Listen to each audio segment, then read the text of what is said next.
Hello and welcome to, welcome to Tanzia Tuesdays. It's Tuesday. We're going to Tanzia. We're in Free A, Lobby 3, Red Room. Password is today's date written the American way.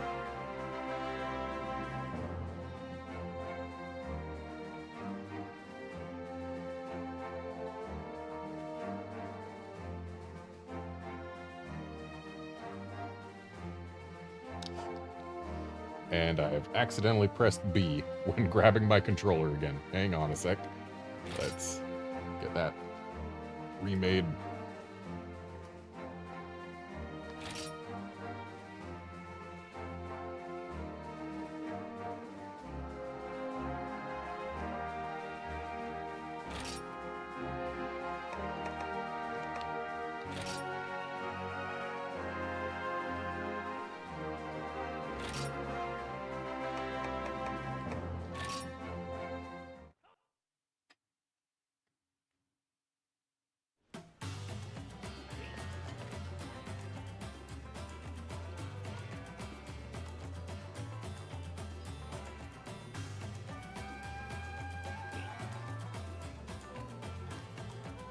I would pin that message with the lobby details, but unfortunately...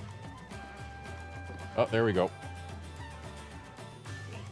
The stupid little emoji selector thing was covering the 3 dots, but hey, we made it. The room is open. Folks are welcome to join, and in fact encouraged to do so because... Hey, we've only got so much time to actually do this. Hey, Reggies. If you have a Wii U with the, with whatever app it is, you should be able to join even with the 3DS copy, but...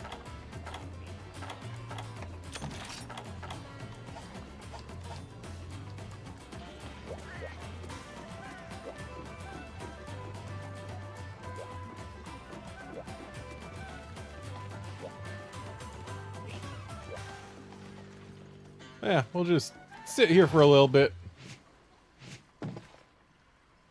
If nobody comes to arm wrestle me by 3:05, then I'm just gonna start hunting solo for now.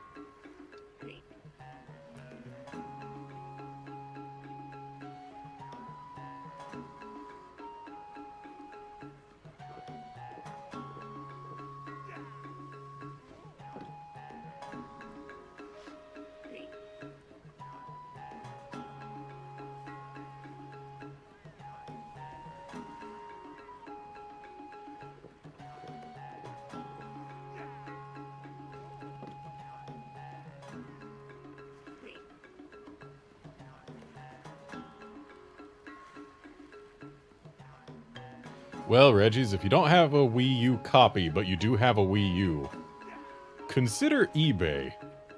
You can get a Wii U copy for less than $20. Hey, Wolfkinson. Glad to hear you're getting ready to join.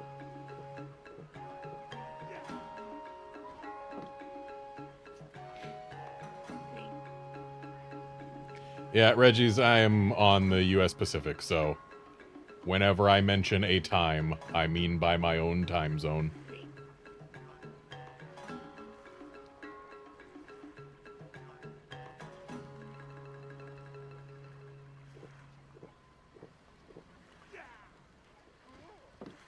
Yeah, I don't think you can get it now, but I could have sworn there was also just a Wii U app you could get that would let the 3DS version connect online. But I might be imagining things.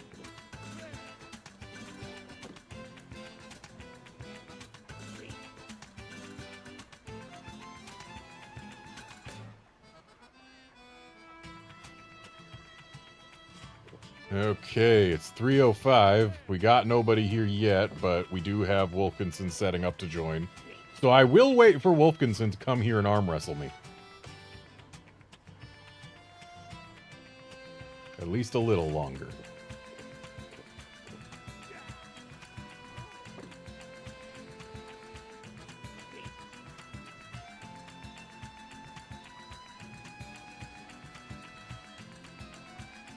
Man, it'd be nice if we could connect Switch Pro controllers to the Wii U.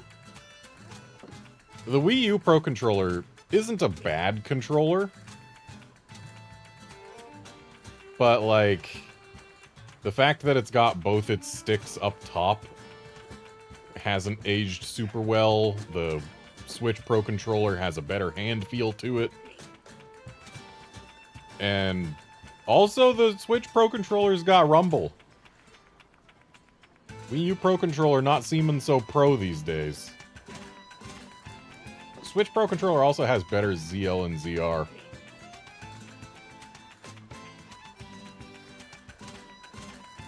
And better sticks and basically just better everything. The Wii U one, honestly, feels very cheap in comparison. Also, the fact that it uses mini USB to charge is far from ideal.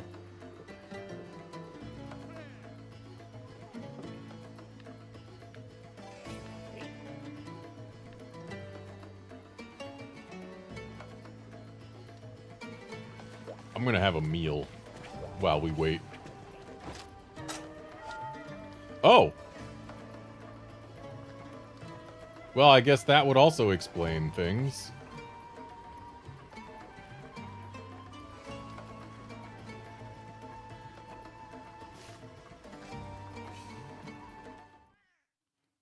I suppose it's time to try again.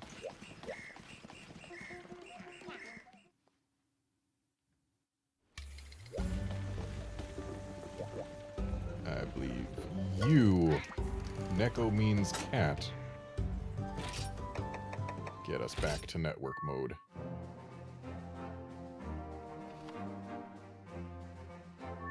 Hopefully that doesn't become a consistent problem.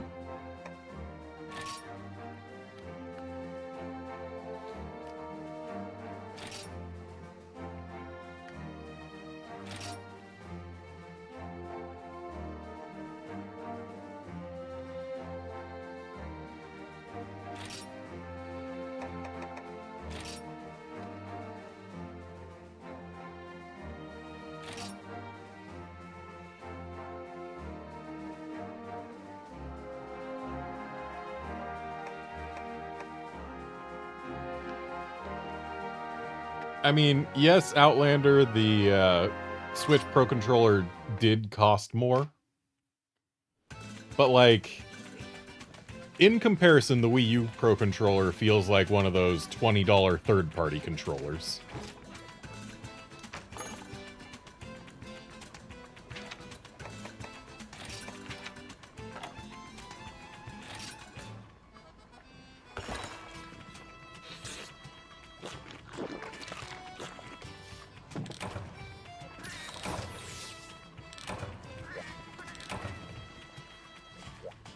Oh boy, a voucher to put into the box.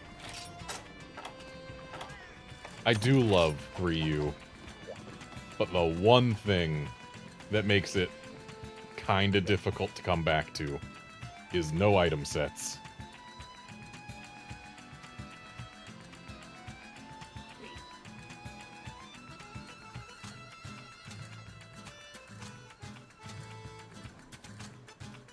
Yeah, Outlander, the Switch Pro controller is fantastic.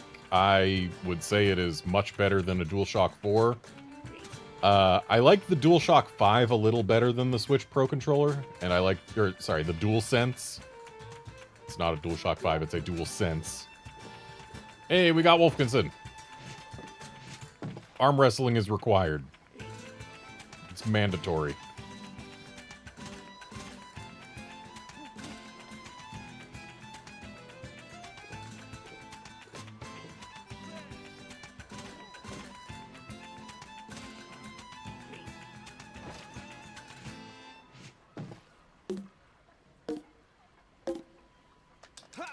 Capcom, bring back arm wrestling for Monster Hunter Wilds.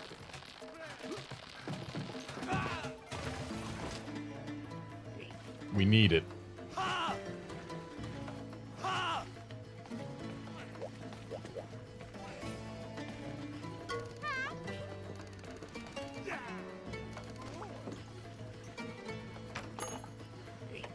Okay, so since I won the arm wrestling match, that means it is my pick which quest we do first, because that's how it works. Let me just, Yeah,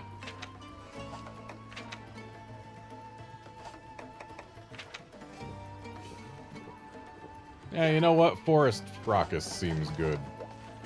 I'm gonna go get a not water weapon for it.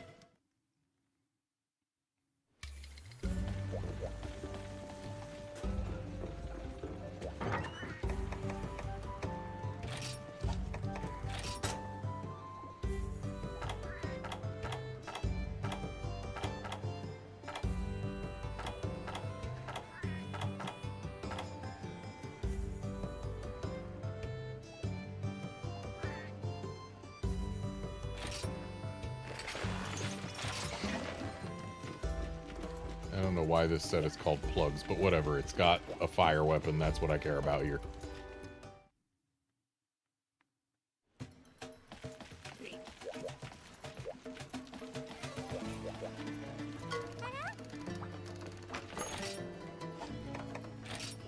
Yeah, honestly, I prefer the DualSense Edge to the DualSense, but it's also very expensive. Like, it certainly feels premium enough to feel right for the price, but like, yeah, it's an expensive boy.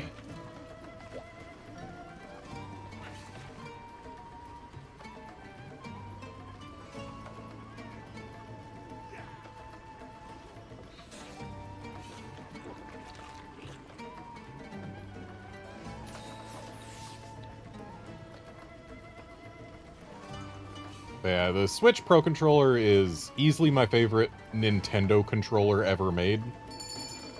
At least in terms of actually using. In terms of looking at it and how silly it is, the GameCube ASCII controller, the one with the keyboard in it, is my favorite because it's so stupid.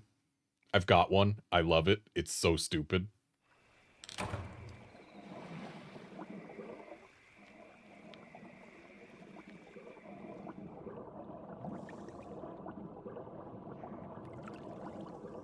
So, I believe Great Roggy will be up first. And I don't have to worry about alerting any fish by swimming right now.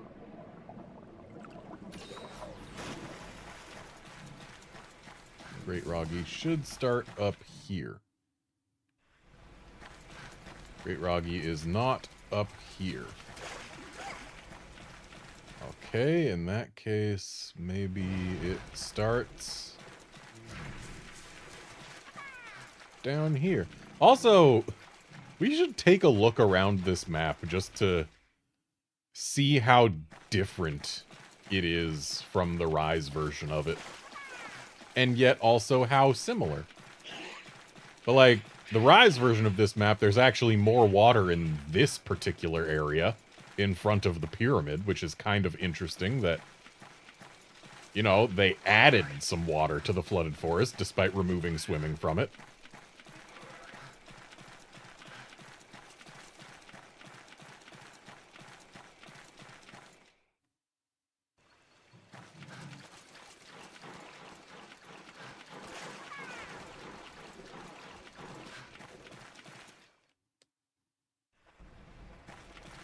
Hey, Roggy discovered.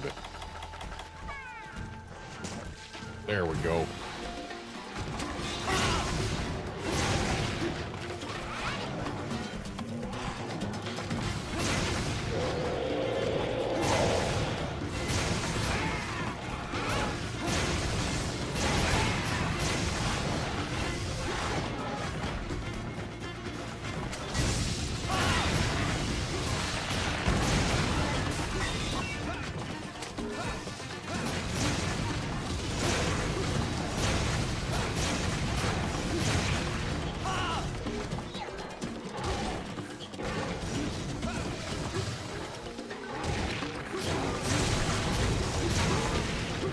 And we got the neck break. Always nice.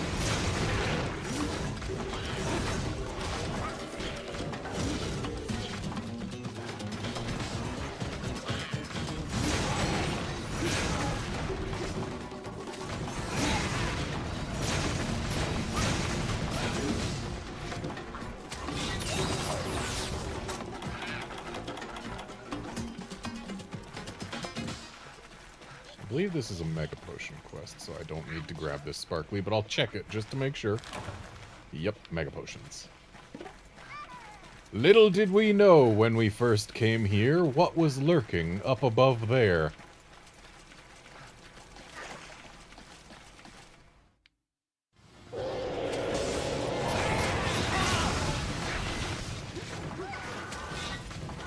Alright, I have no need of Mega Potions, so I'm just gonna go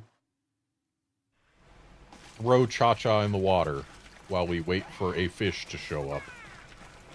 Hopefully, the fish will spawn next to where the water I throw Cha-Cha in is. That would be nice.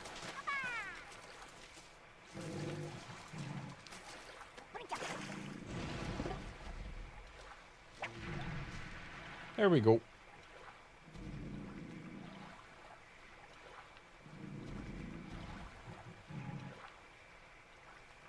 Okay, the Slagtoths are behaving. Just noisy.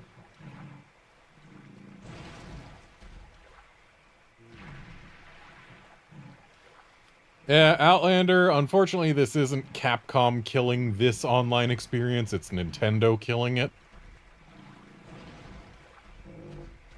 And, like, I can understand why, but it is sad. And there's our Gobble. Come here, Gobble. I have a lovely bit of meat for you that is definitely meat and nothing suspicious.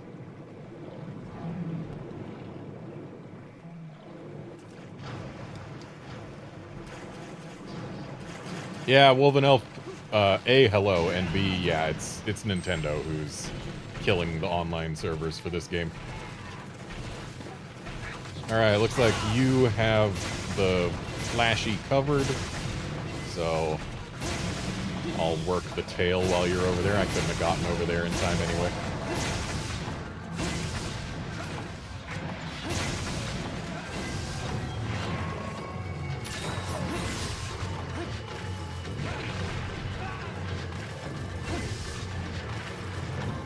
I swear, they could have made Gobble work in the, Wow, was I somehow out of range of that flash? Or do I have stun res?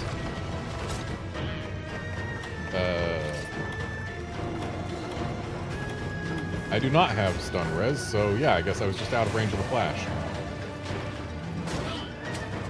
Yeah, they definitely could have made Gobble work in the Rise Flooded Forest. Might have taken effort, but they could have done it. I believe in them.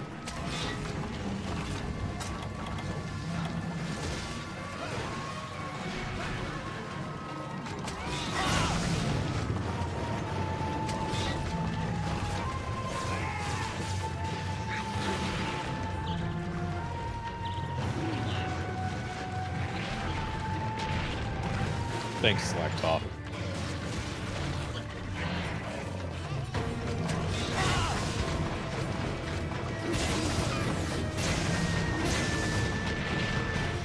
It's interesting how a lot of areas in the Flooded Forest had detail added relative to this game, but there were some that had detail lost. At some point I'm gonna have to set up a stream where I have my, well no, I don't need my Switch for the Rise version of this map. I can use my PC. At some point I need to set up a stream where I can swap rapidly between 3U, Rise, and Portable Third for visuals to explore all three of the very different versions of this map.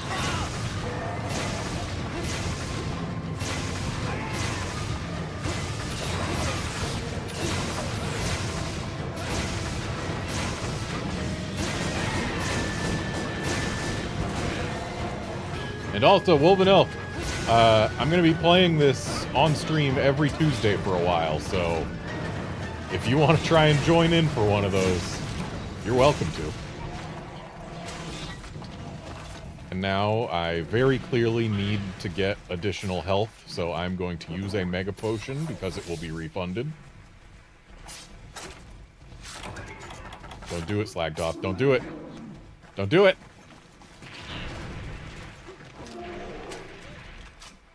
Ah, yes. Good old client-side small monsters.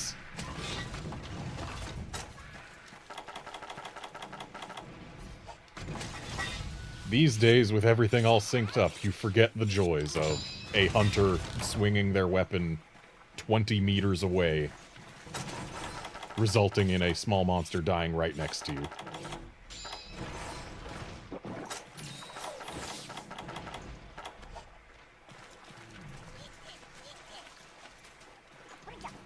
And now to throw Cha-Cha back in the water.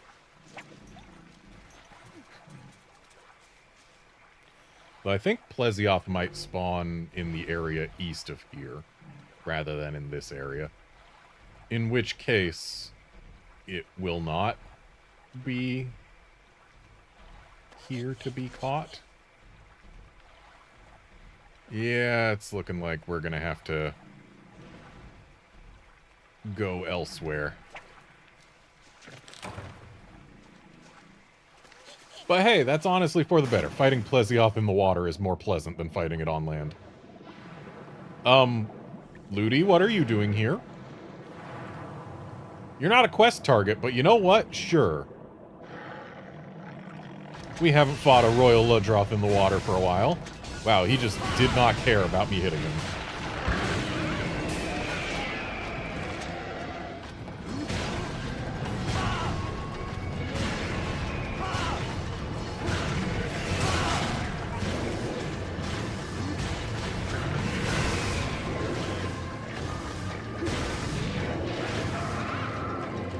Good old Royal Ludroth, the underwater tutorial monster.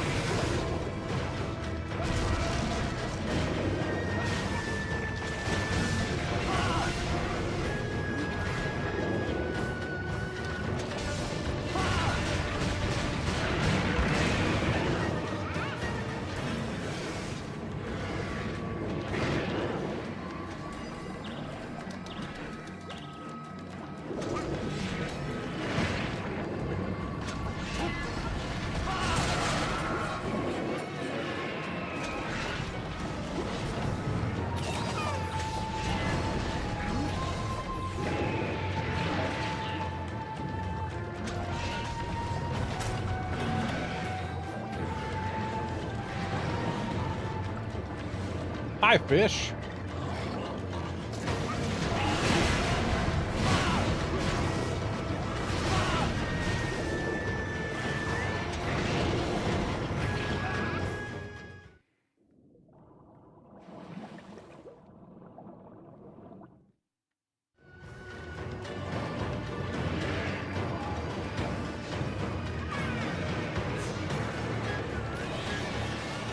You two want to get out of the exit?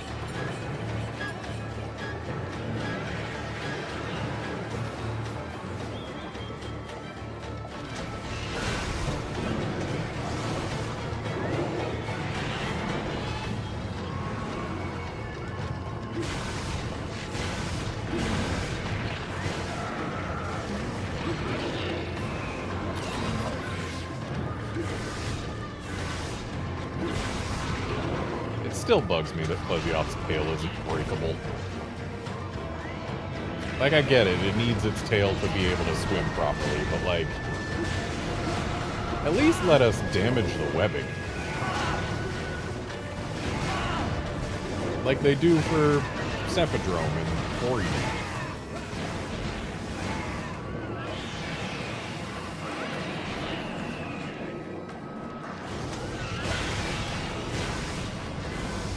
Like, you can't tell me that Cephadrome doesn't propel itself with its tail.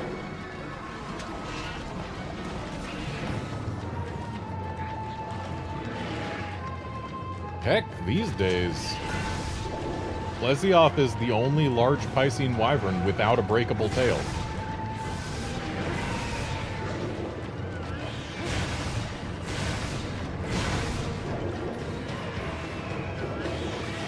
Of course, I don't think Lavazioth's tail was breakable in Freedom Unite. So maybe if they brought Plesioth back in another later game, its tail would become breakable, but we haven't seen Plesioth since GU. And honestly, as long as swimming doesn't come back, good riddance. But if swimming does come back, well then I will be upset to not have Plesioth.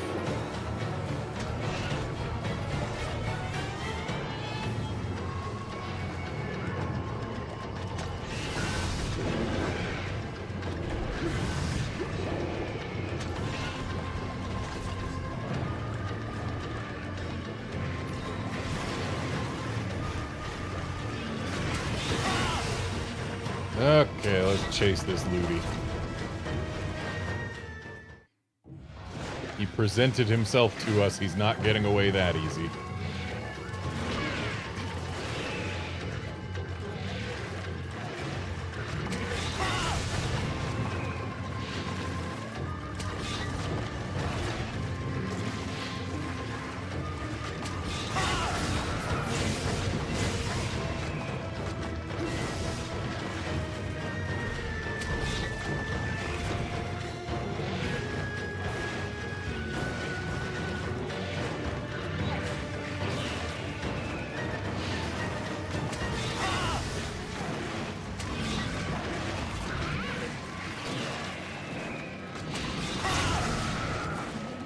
Do I spy Wolfkinson not remembering how to traverse this map?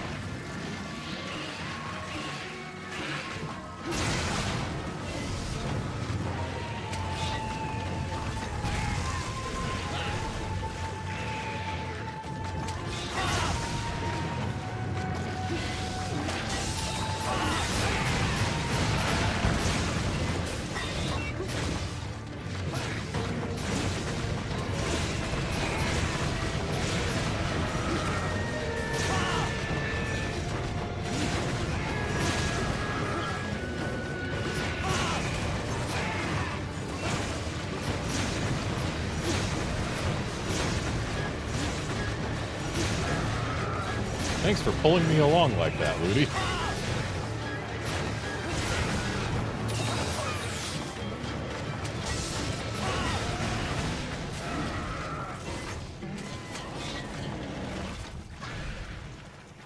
Switch Axe was a much simpler weapon in this game.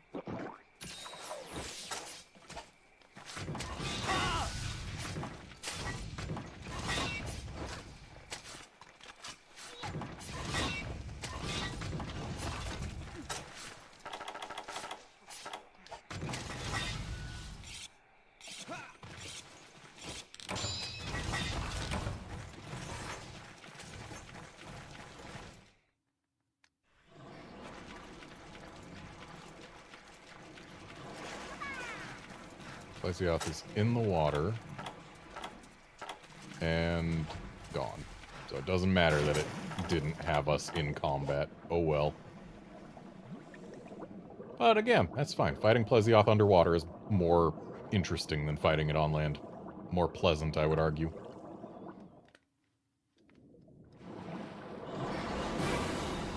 You can reach more parts of it. Its moveset is more interesting. Its hitboxes are more reasonable.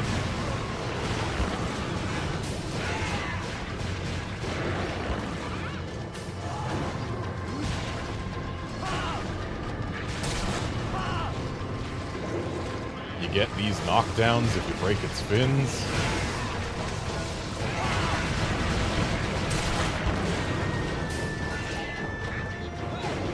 Speaking of breaking its fins, only its left fin remains to be broken.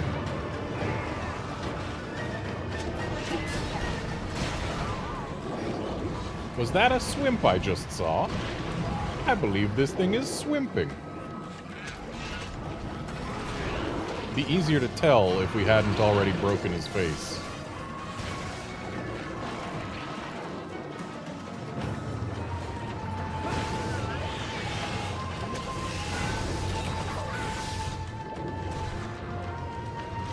And there we go, that is a fully broken fish. And a dead one, too.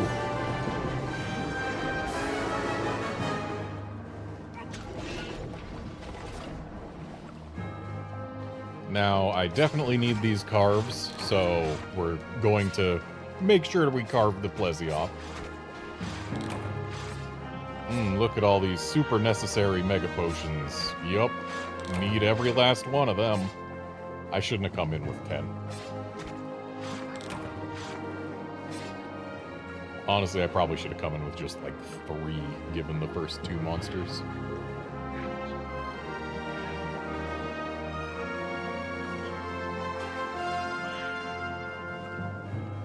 Remember back when these things were just called catfish and not gajiao? I remember.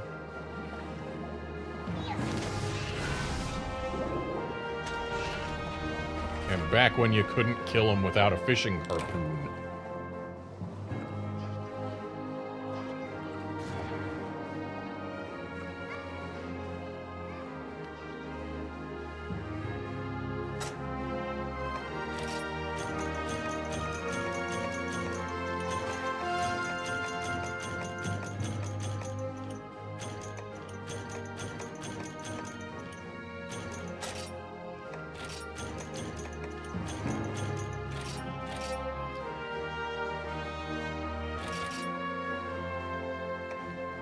Capcom, bring back showing us monster sizes every time. Please. I want to see how the one that we just fought compares to our largest and smallest. I don't want to only see if it's a record. Show me how it compares. It's much more interesting that way.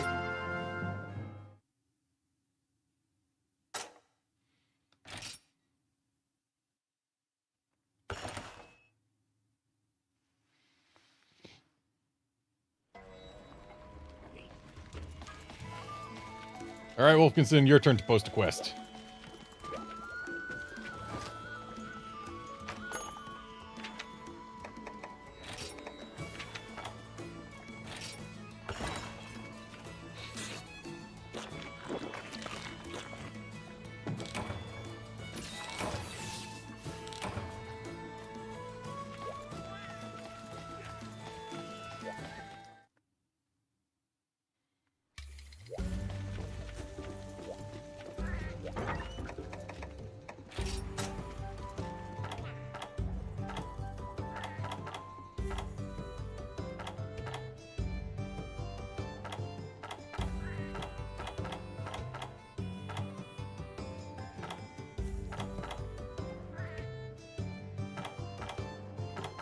It actually surprises me to see how many sets I have with Miser's Asterism.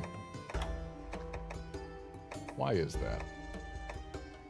Is Miser's Asterism better in this game? Yeah, okay, yeah.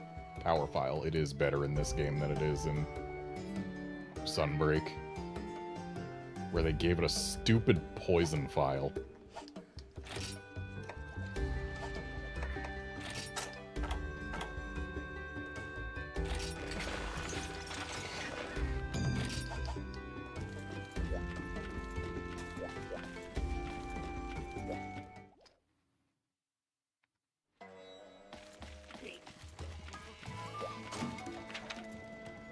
Ah, Baleful Giginox. Not a bad choice. Straight up upgrade over Kezu.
Yeah, it should be spawning down there.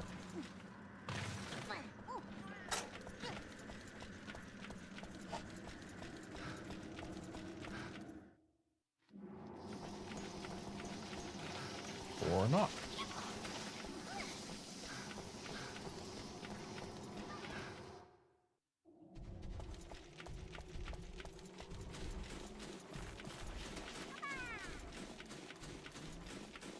Okay, so it's in there. Got it.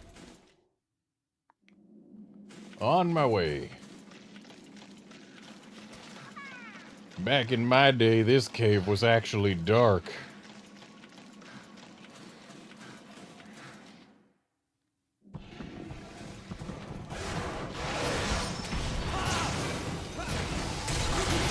Already angered it, have you?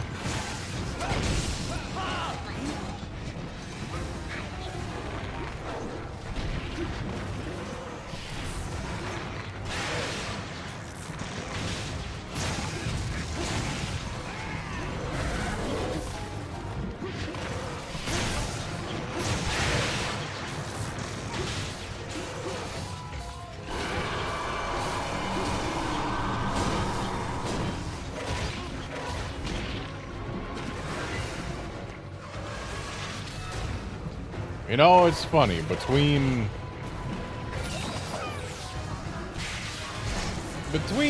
its normal mode being, well, not pale, but certainly not red, and its enraged being reddish. Does that mean that Baleful Giginox successfully replaces both Kezu and Red Kezu?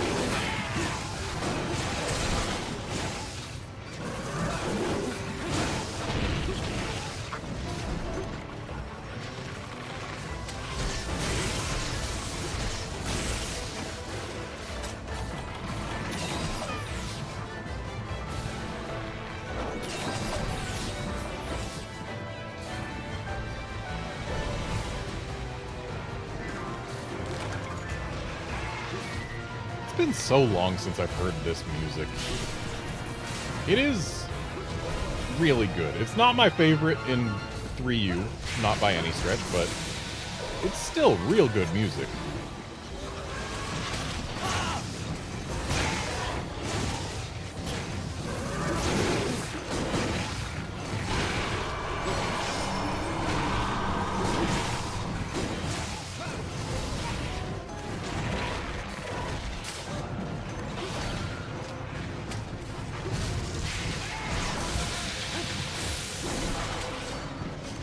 And that's all the breaks.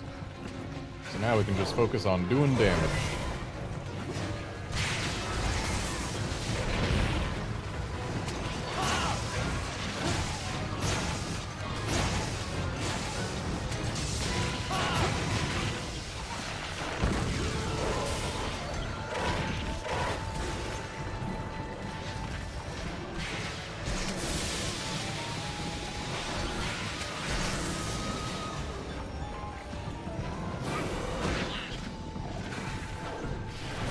Hello, Devil Joe. Of course we've got Joseph. Why wouldn't we have Joseph here?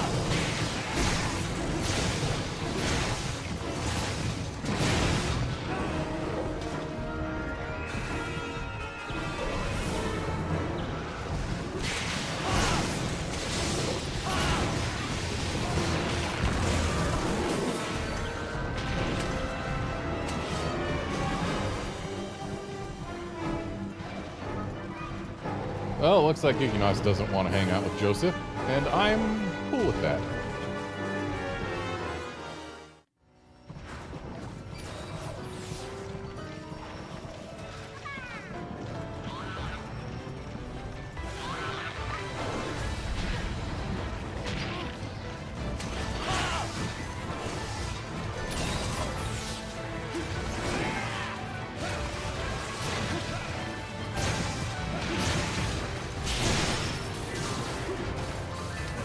Dragged me into the explosion.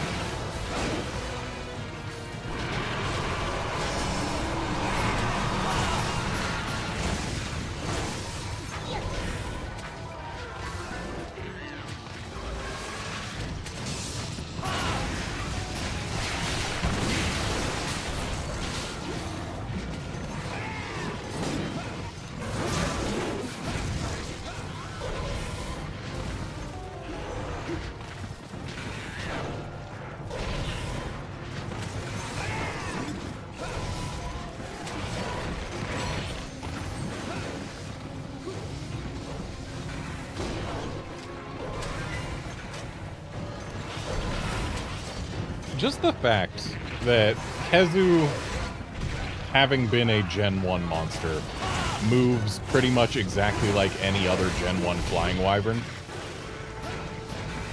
Whereas Giginox not only has a different skeleton than most wyverns, being a pseudo-wyvern, it doesn't move the same as most pseudo-wyverns even do.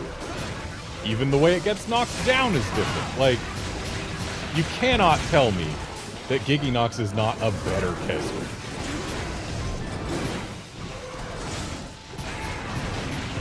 Hello, Joseph.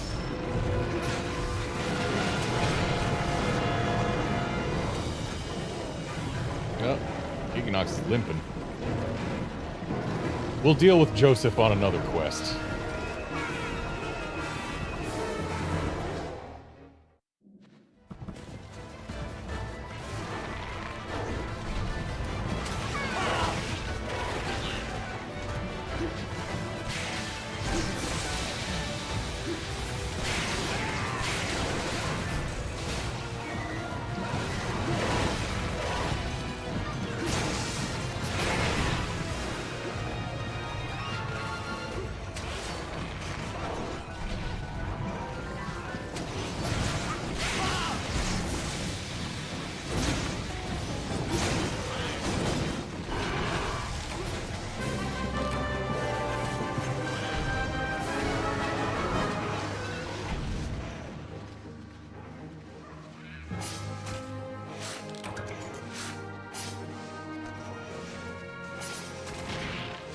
Thanks, Baggy.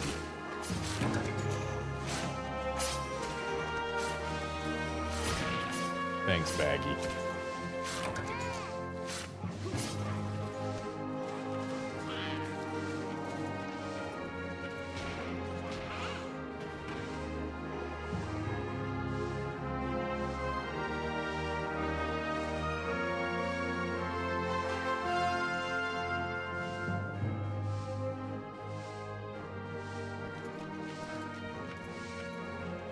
Seriously, aesthetically, Giginox is far more interesting than Kezu.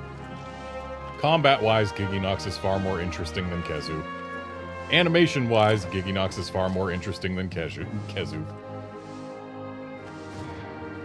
Like, sure, I'll give it to you, Kezu does look creepier. But if that's what you're judging its quality as a monster by, I feel like you're looking at the wrong things. Giginox is a much better monster than Kezu, and Baleful Giginox is a straight-up Kezu replacement.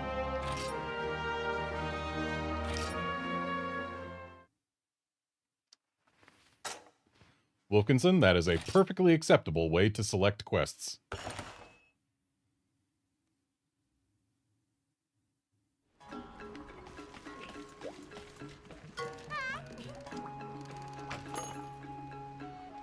Unfortunately, I cannot select quests in that fashion, because I have check marks everywhere.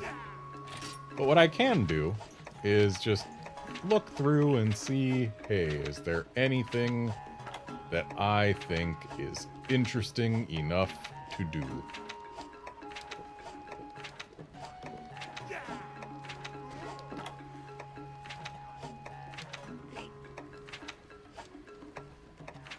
So I am going to refrain from doing any gens for now.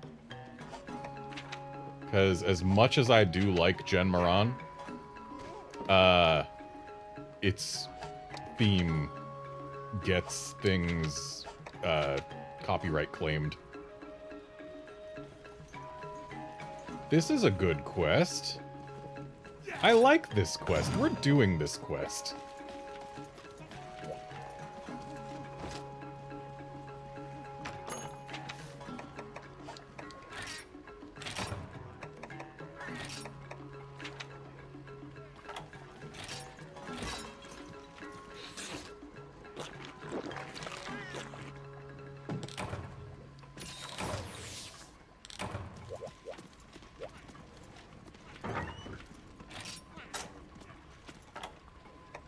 Honestly, Iceborne and Sunbreak both need more quests like these, where it's just, take a bunch of monsters that have nothing to do with one another and put them in one quest.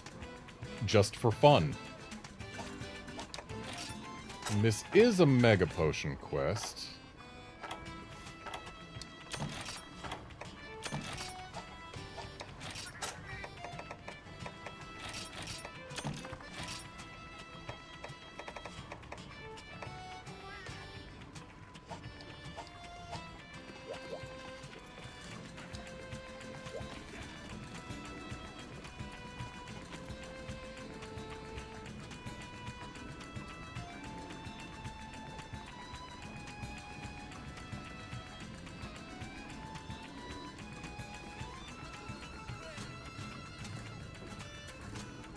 Yeah.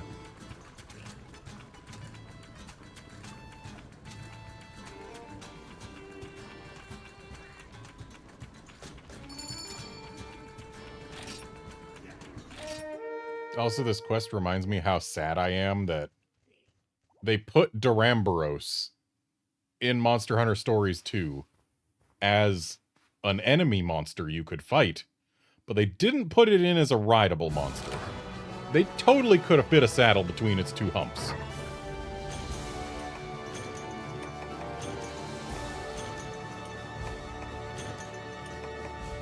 Now here's a question. Why does an arena quest give paintballs?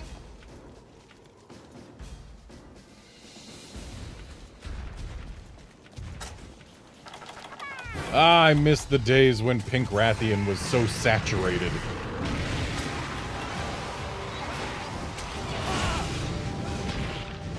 Like, she's actually really pink here. The only way we get even close to this amount of saturation in Iceborne is if she's tempered. And, like, while I can appreciate the less saturated Pink Rathian fitting in her environment more, I do like the bright colors. I like how they pop. That wasn't in front of her, I guess.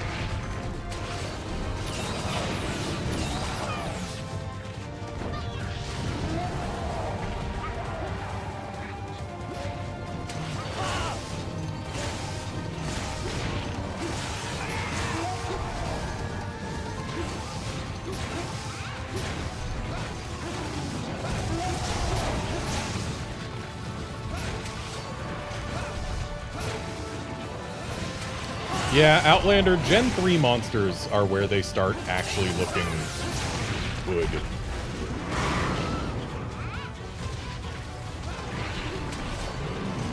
Gen 2, they had a start. Gen 1 and Gen 2, like, you can see what they were going for. But they got so much better at modeling out the monsters in Gen 3, it's honestly kind of impressive how much better the Gen 3 and beyond games look.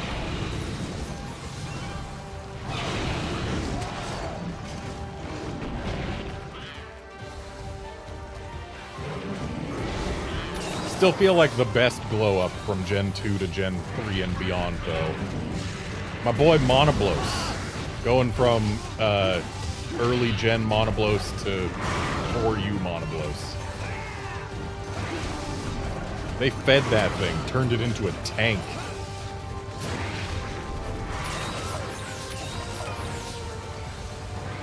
I see the kids have decided that we needed more help.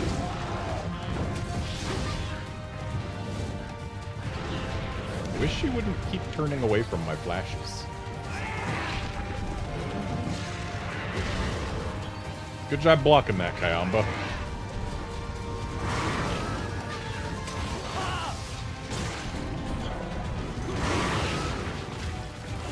I know her tail is just a Mega Potion, but I still can't stand to leave it unsevered when I have the ability to sever it. It is my mission to sever tails. Good old Flame Chomp, the Pink Rathian exclusive ability. Regular Rathians don't get that in this game. That and the sweepy tail flip. Yeah, that one. Good job showing us your pink Rathian ability. How did that flash not count? Flashes are a lot pickier in this game than they are in the more modern releases.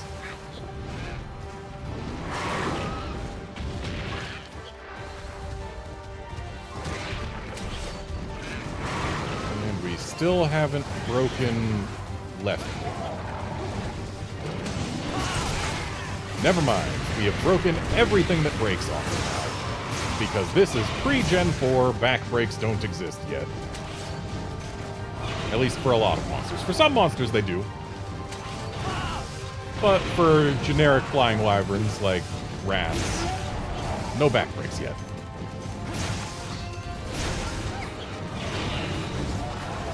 If she still had a tail, I would have been hit by it. Wow.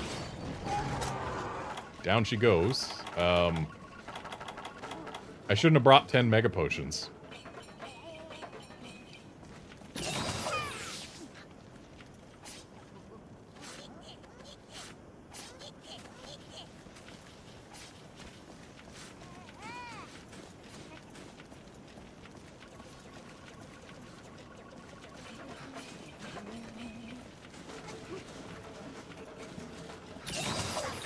So, I think it's Duramboros next? Our rusty boy? Might as well sharpen now. I'm still at purple, but I can be more at purple.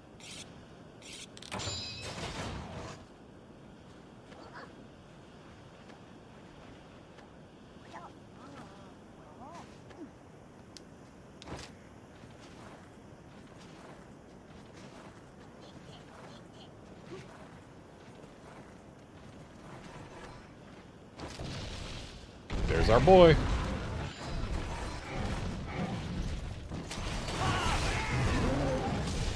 I still cannot get over the fact that, like, brute wyverns, they're all fairly unique. They behave very differently from one another.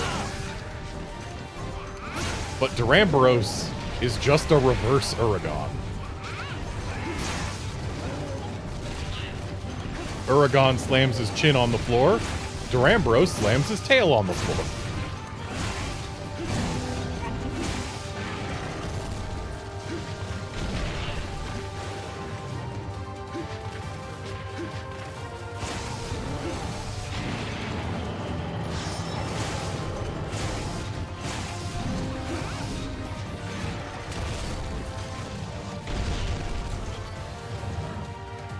Uragon spins vertically to move forward. Duramboros spins horizontally to move up.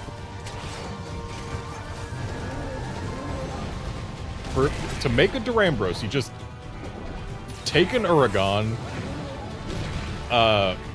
mirror it, and then rotate it 90 degrees.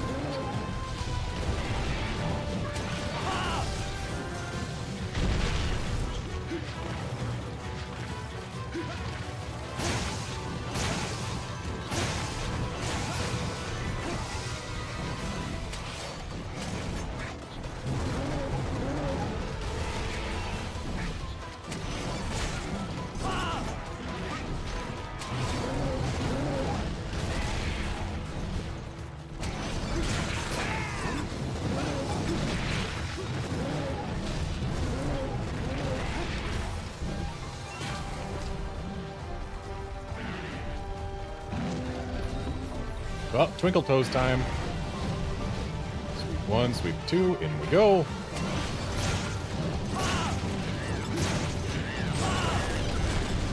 And there we go.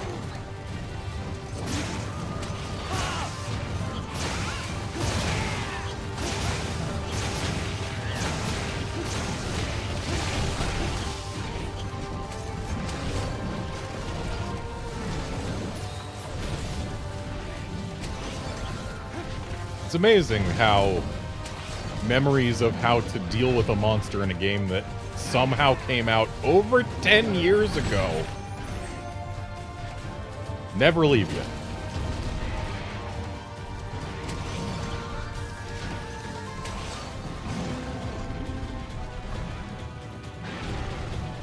Sweep 1, sweep 2, In we go.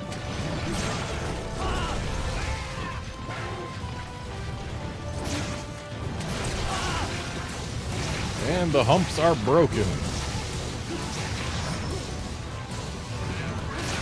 The humps do take more damage than everything else, but I am compelled to break parts. Speaking of which, there's the tail crack.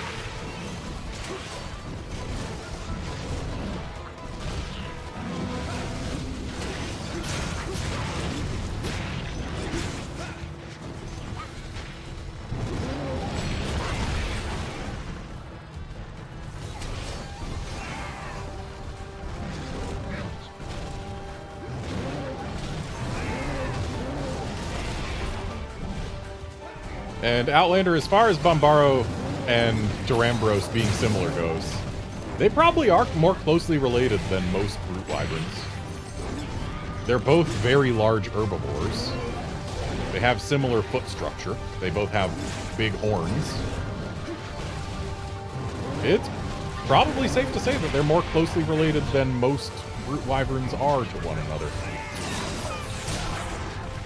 Alright, the horns are got. That leaves only tail break. And up it goes. Oh, I don't have a pickaxe on me. Oh well. Would have just resulted in an extra mega potion anyway. On that note, I was too far away, wasn't I? No, I wasn't! Haha!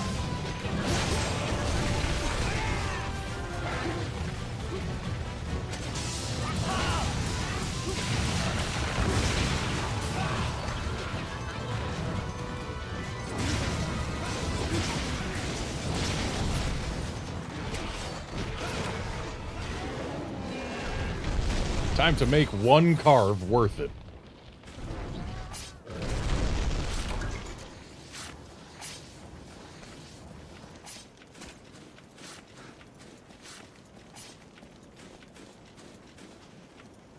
Yeah, Outlander, they let you bonk off the entire shell of the tail. We actually don't harm any of the tail itself, it's just its shell that we knock off. There's an event, Rust Durambros, that's event gigantic, and its tail is basically a house.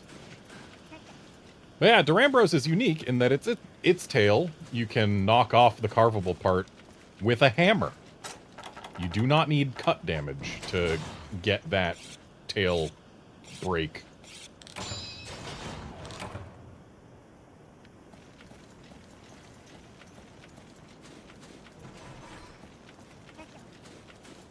And based on what you've been saying, Outlander, I take it you have not played Monster Hunter 3 Ultimate. And possibly also not Monster Hunter GU.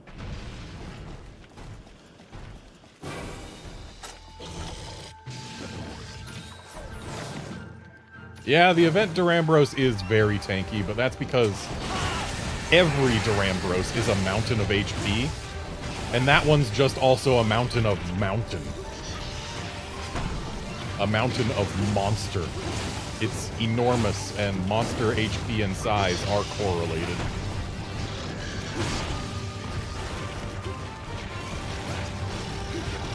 Ah yes, the good old days when it wasn't blast, it was slime.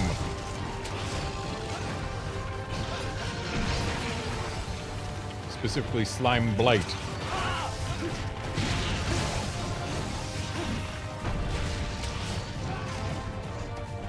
On the subject of blights, elemental blights are interesting in that they didn't exist prior to Gen 3. And yet they feel like just such a natural thing to have in the game. Like, hey, you get hit by a fire attack, you get fire blight. It makes sense. But it was Monster Hunter Tri that added blights to the franchise. And in Monster Hunter Tri, each blight had its own berry to nullify it. There was, like, Thunder Scourge berry or whatever the heck it was called to get rid of Thunder Blight. There was a berry to get rid of Fire Blight, a berry to get rid of Dragon Blight, a berry to get rid of Water Blight. Each blight had its own berry to get rid of it. Then Portable Third came along and was like, you know what? Null berries.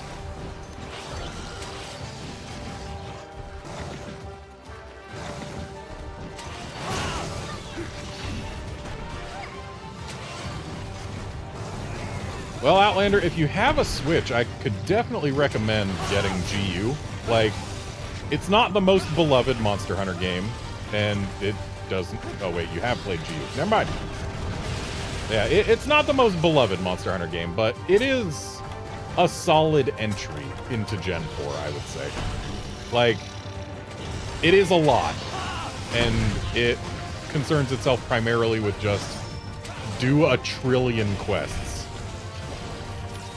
But it's got a solid roster, and moment-to-moment gameplay is fairly good. Some people aren't fans of the hunter arts or the different hunting styles, but I maintain that there is a style and art combination for everyone. Even if that style and art combination is guild style with no arts.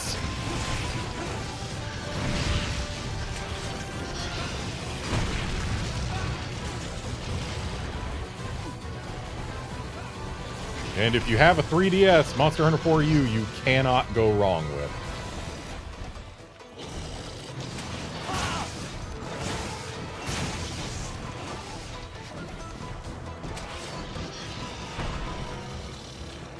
Especially if you have a new 3DS with the C-stick. Or C-nubbin. An older 3DS with a Circle Pad Pro also works, but not as well. Mainly because new 3DSs have the big advantage of running Monster Hunter 4U at 60 frames per second instead of 30. 60 FPS and also having the C-stick for built-in right sticking is a big advantage. Makes the game a lot more good.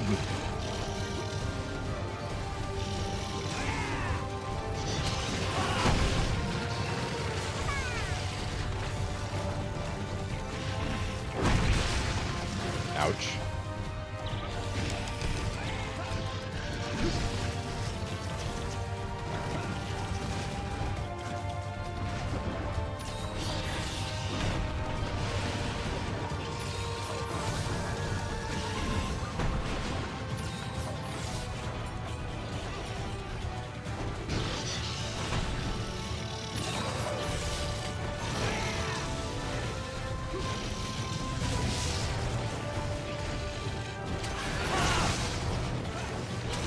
Alright, there goes the horn. Just got the tail left.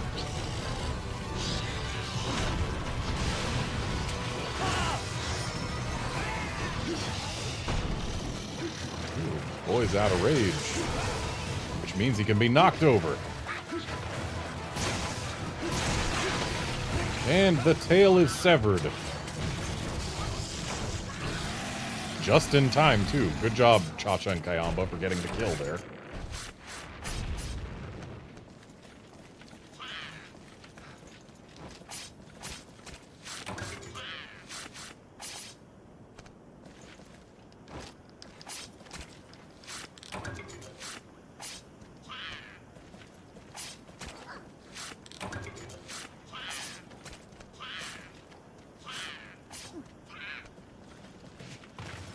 Monster Hunter Tri is definitely an interesting game. Like, it got me into the franchise, so I cannot call it a bad game, because it's not. It's a good game.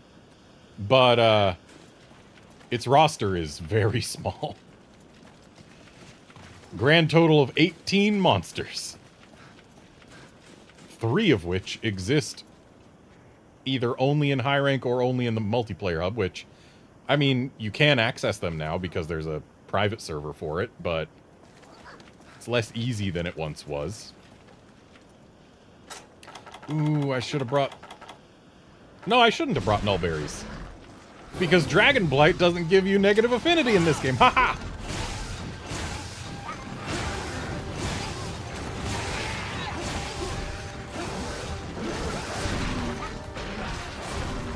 I don't have to care about Dragon Blight with this weapon.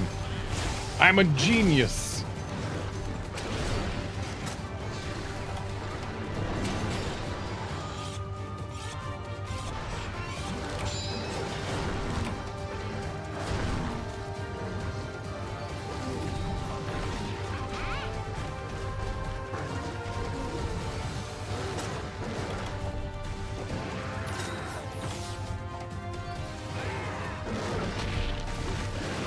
One thing I do kind of miss about Tri in 3U is its monster icons. Like, I do love how clean 3U's icons look.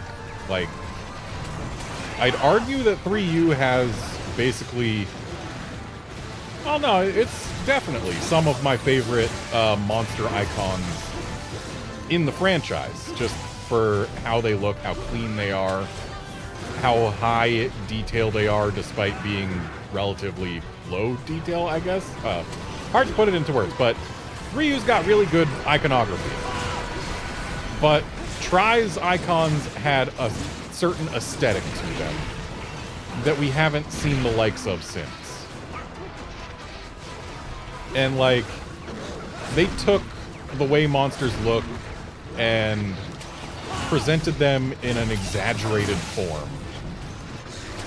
And I kind of miss it, because I mean, it was a very unique, interesting look.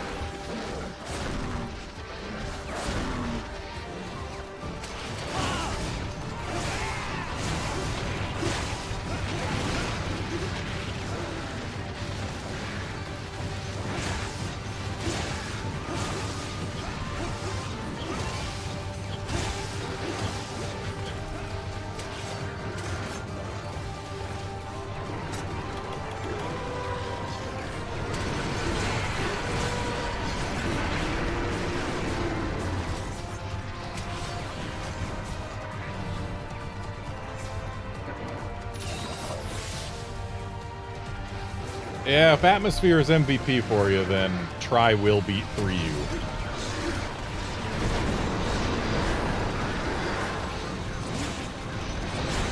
Tri, the only game when they really experimented with having actual darkness.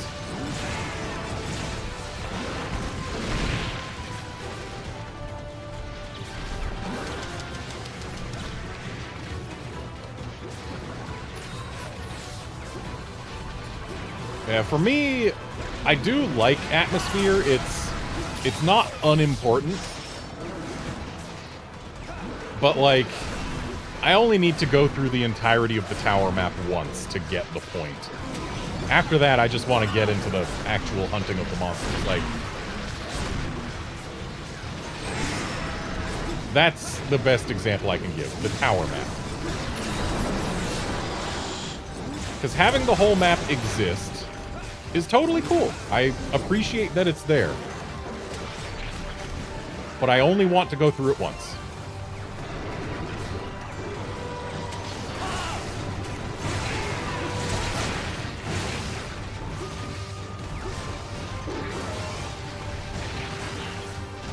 Which is basically to say that, like, there are times where what I want is Atmosphere.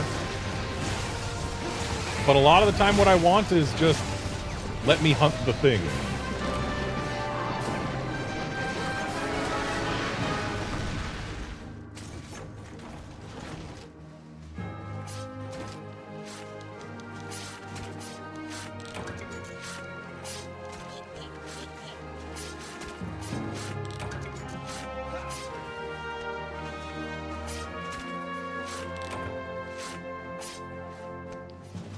I apologize if I mispronounce your name, but I'm going to take a stab at it. Jombik? Glad you've enjoyed my videos.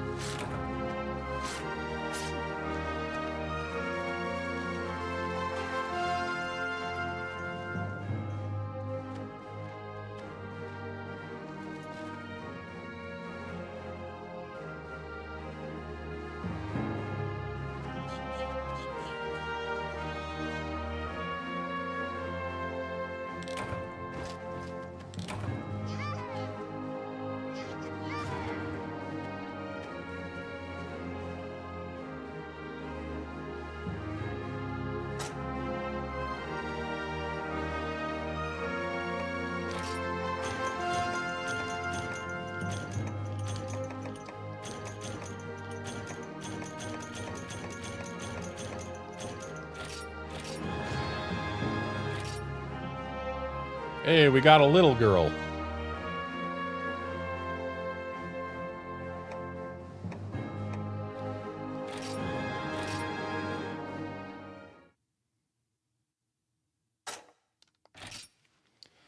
Outlander, that whole your game is boring if people use fast travel is... It was a bit of a mistranslation. He was not talking about for games as a whole. He was saying that, you know, he wants his game that he is making to not make people feel like fast travel is the way to go. He wants people to think that it's interesting to move around the world without fast travel. He wasn't saying games are bad if people use fast travel.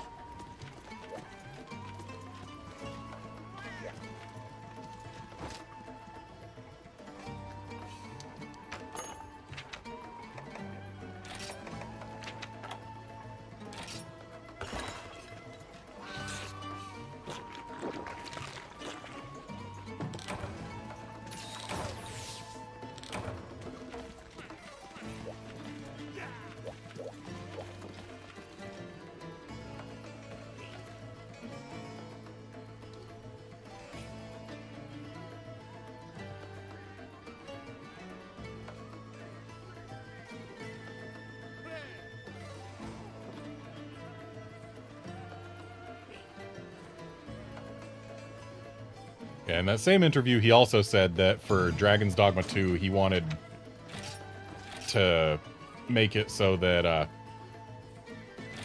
people never knew what would be coming. Even if they're going through somewhere they've already been, he wants them to not feel like they know for certain they'll be safe even 10 meters in front of them.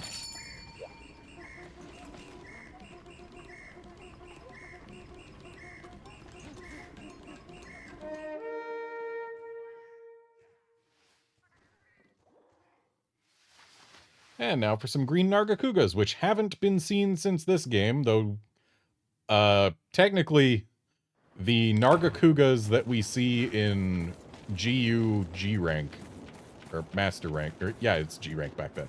In GU G rank, the Nargacugas that we see are all effectively just green Nargacugas dipped in ink. The only difference in terms of what they can do versus green Nargacuga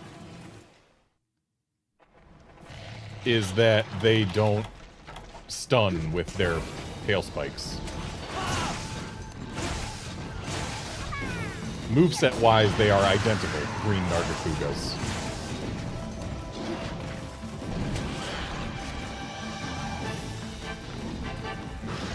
Yeah, green Nargacuga, when it shoots its tail spikes at you, they stun.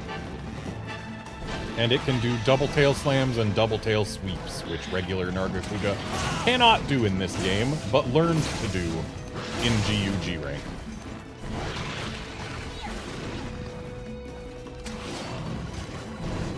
So the ink that Nargacugas dipped, or the green Nargacugas were dipped in, must have interfered with the whatever injection method they had for the tail's stun boxes.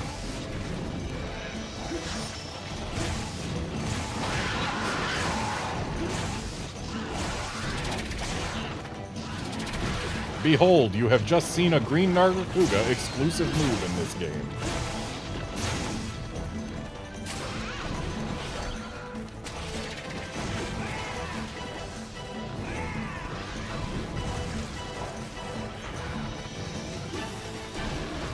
Oh, both green Nargacugas are on the map at the same time in this quest. Neat.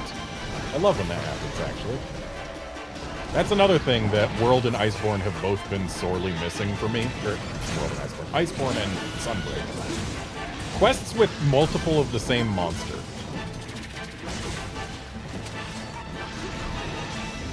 Even quests with just a monster and its own subspecies, both games have been fairly lacking in, which is disappointing.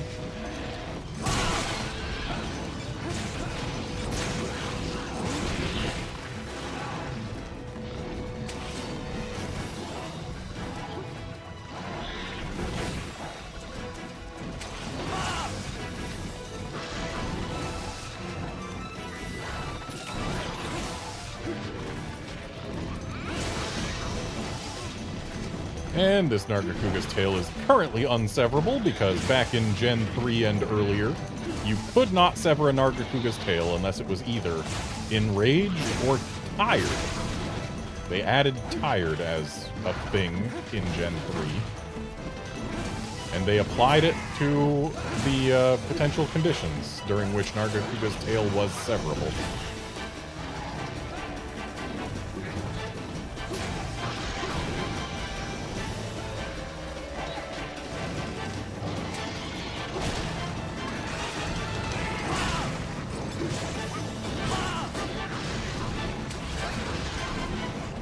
But now it's mad, so its tail is severable once again.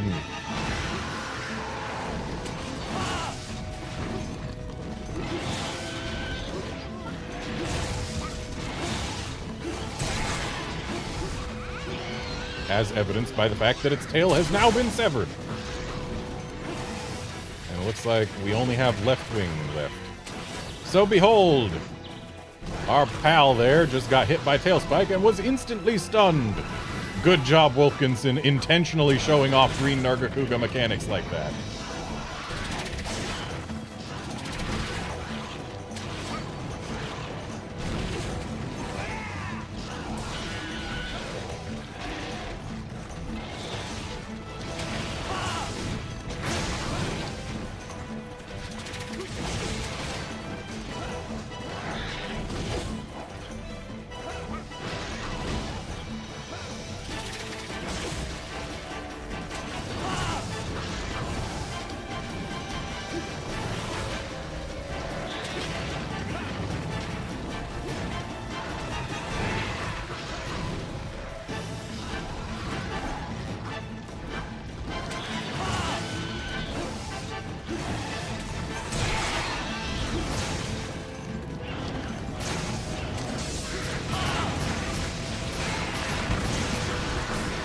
And there's other green Nargacuga. I'm gonna get this one painted while we can. Paintballs were a bit of a chore, but honestly, I do miss them a little. They're certainly more interesting than the way Monster Hunter Rise and Sunbreak handles tracking monsters, in that they just say, oh, you know where all of the monsters are all the time, forever. I'd prefer if they at least just only marked a monster on the map once you found it. At least for monsters that aren't specifically the quest target. Wow, this Narga just does not care about the dung.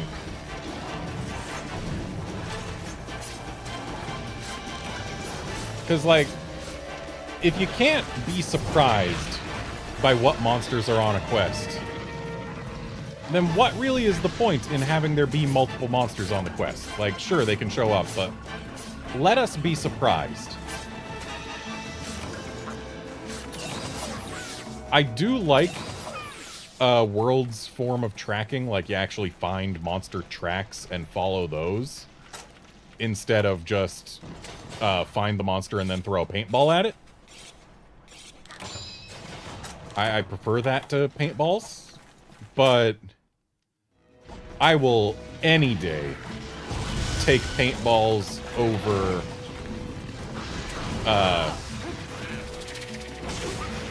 just not tracking things at all.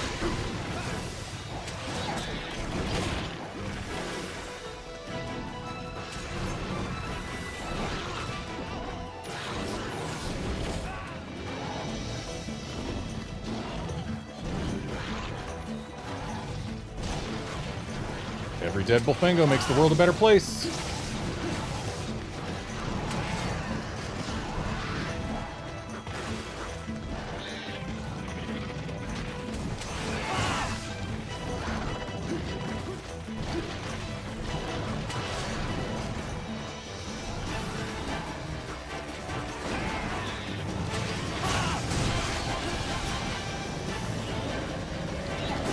Outlander, there is nothing wrong with bringing discussion towards different aspects of Monster Hunter. You have nothing to apologize for. The only thing you would have to apologize for would be doing something that would be akin to like saying, oh, game you like bad. Not I prefer this game you like bad. As long as you're not actually like saying, hey, this game is bad. It's fine. Saying a game isn't to your taste or saying you like how another game did it better. Chat rate helps discoverability. I hope that actually went through on stream because I just got it. Yeah, that was OBS disconnecting and reconnecting. Hopefully, things exist and we didn't get too much of an interruption there. I can't exactly pause multiplayer. But yeah, higher chat rate is better for discoverability of video, so you do not have to apologize for anything that is civil and not saying that what people like is bad.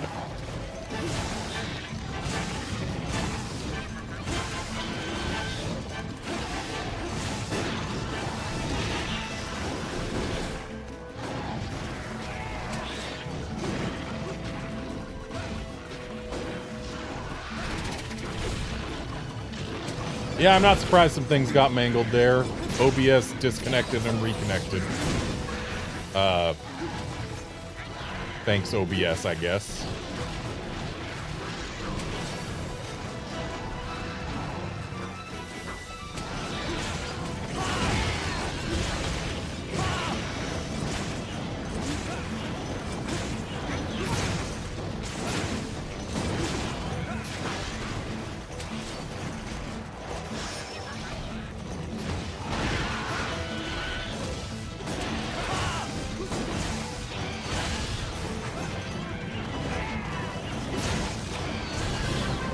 And there we go.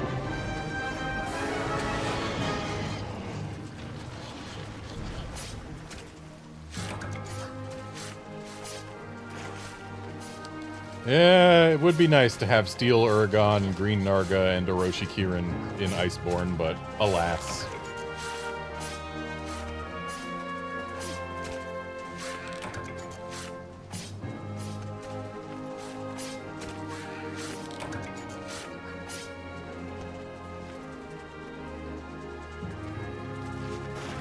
It still amuses me that all the subspecies they added in Monster Hunter 4, all the new ones, were based around armor sets that were in previous games. Like, oh, they had a Basarios armor set that was pink. Better add a Basarios with pink crystals. Oh, they had a Kirin armor set that was black. Better add a Kirin with a black hide.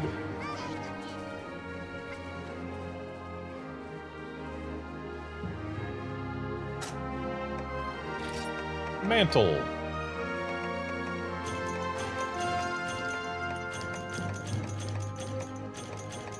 They had a red Tigrex armor set. Hey, we got a gold small. Not bad. I didn't have a gold small Green Narga yet. Yeah, they had a red Tigrex armor set in Gen 2, so they added a molten Tigrex in Monster Hunter 4.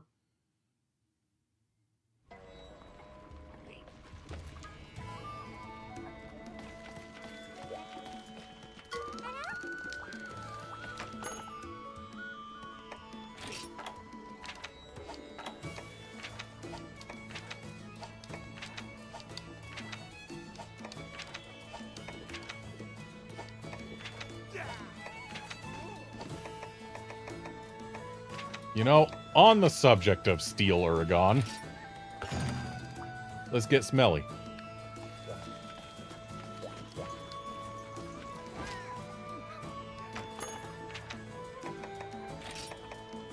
What do you want to bet the soiled status is the entire reason that they didn't give us Steel Uragan in Monster Hunter World and Iceborne?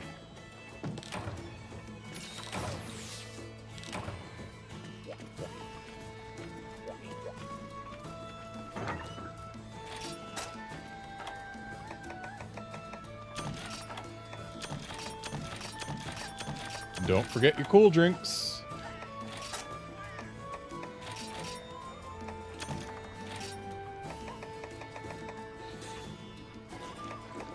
And your deodorant.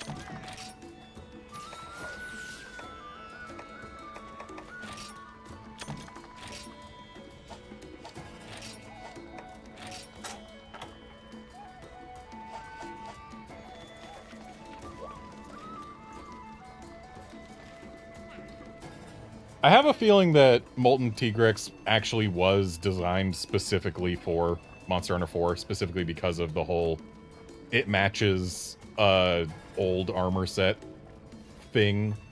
That was how they did their new subspecies for all of Monster Hunter 4 base game.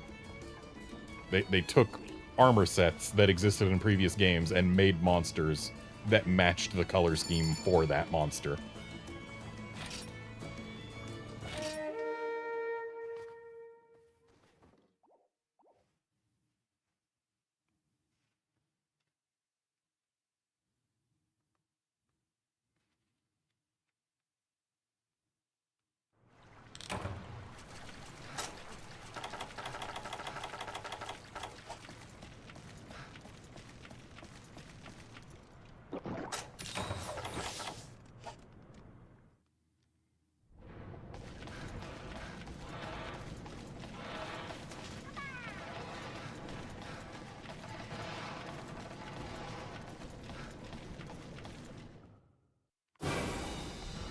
Oh, they're hanging out together. And we don't have any gray Shogun Scimitar because Monster Hunter 4 didn't have Scimitars.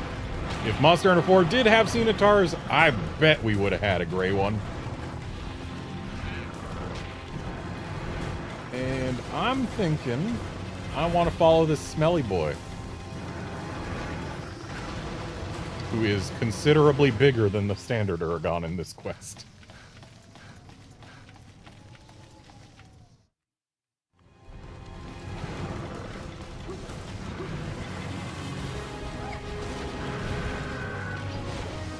Also, we are in what I would argue is still the best volcano map in this entire franchise.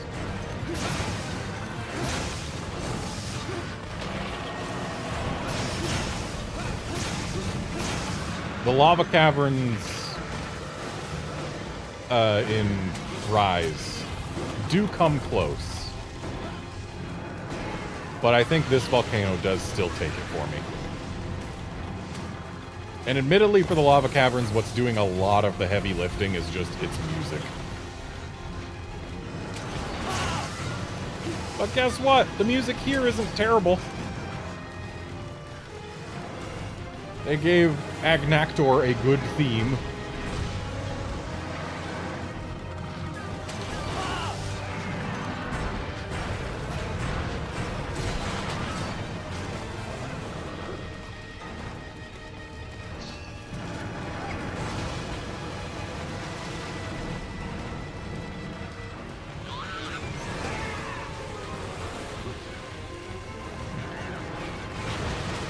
Yeah, when it comes to quality volcano maps, there really isn't a whole lot of competition.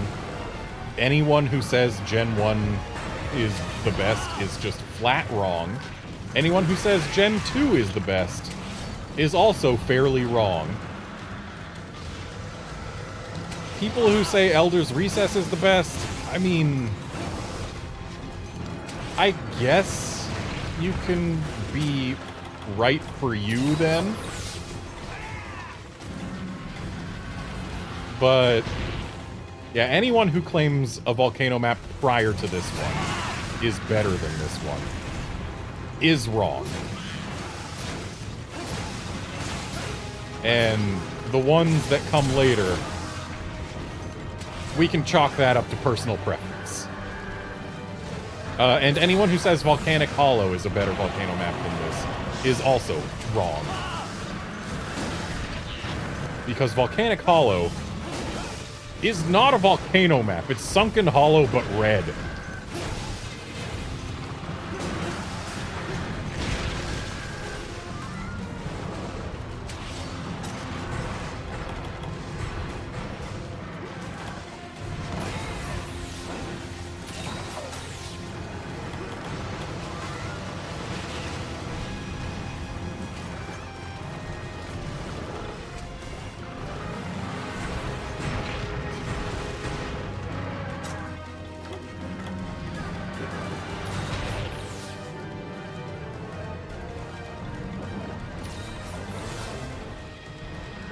Let me tell you, compared to fighting Uragon in World, having tremors just be you sit there shaking for a little bit instead of you get knocked to the ground trying to get to your feet and just wobbling around for like a year. Yeah, it's better now.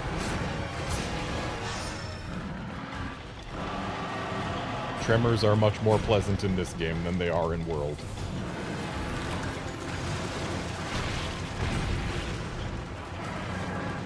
And now to chase the stinky boy.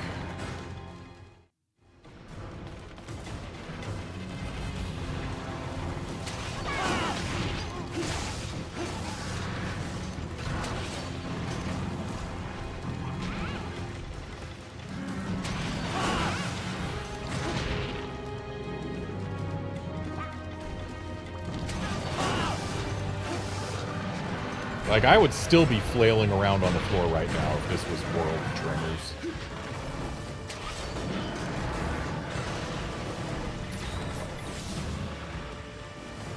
Get out of the lava!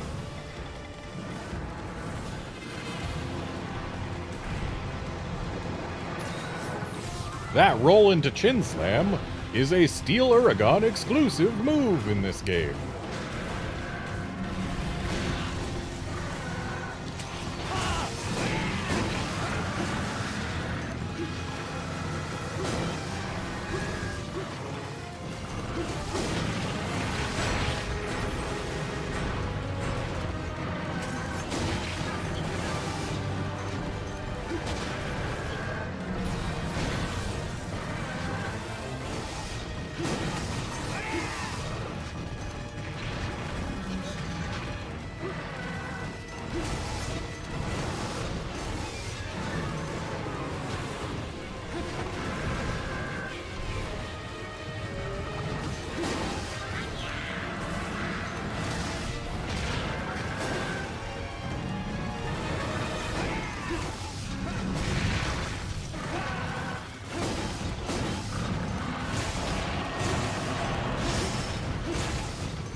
Gotta keep my sword juice filled so that I can hit the chin without bouncing.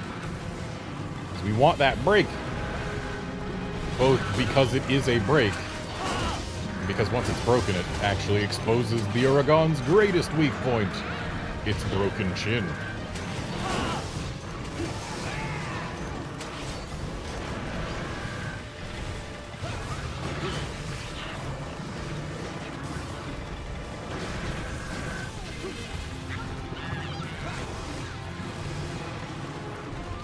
Dude's got stink rocks for days.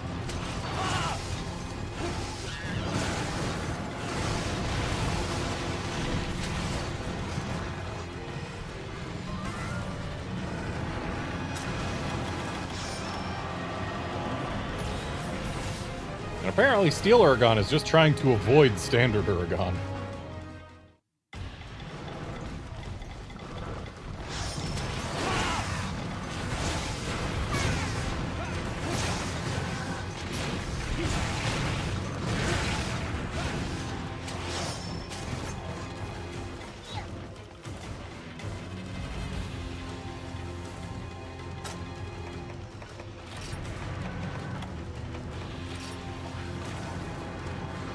I should be sharpening, but why would I do that when I can just sit here and be totally safe?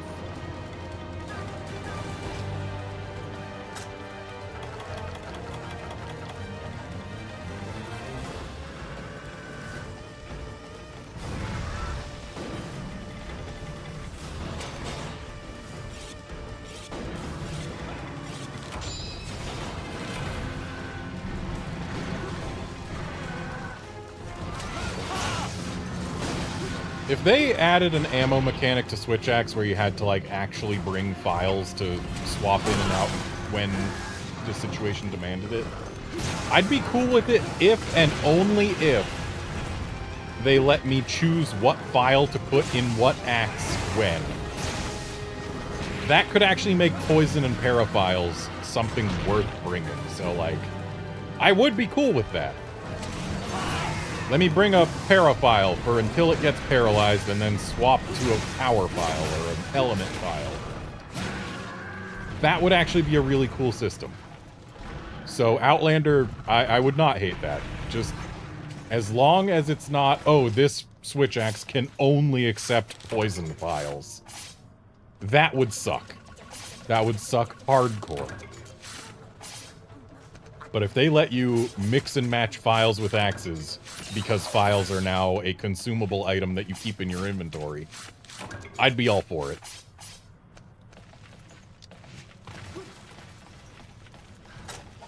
And look who's come to join the party.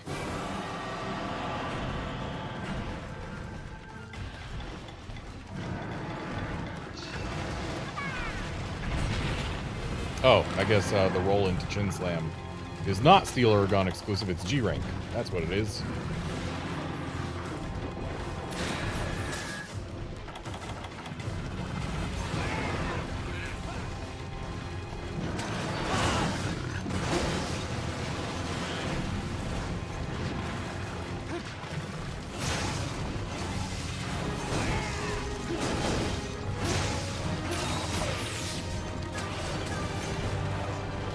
Where you going, bud?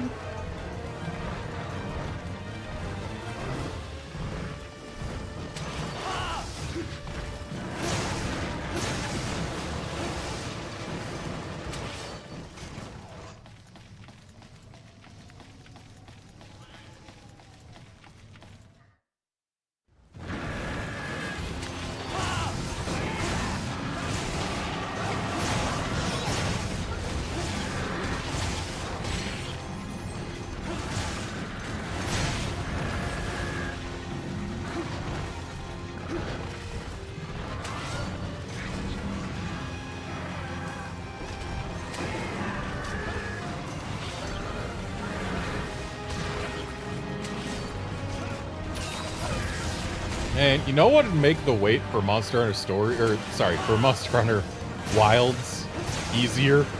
I already gave it away. If they released a Stories 3. Give us Stories 3 this year to tide us over.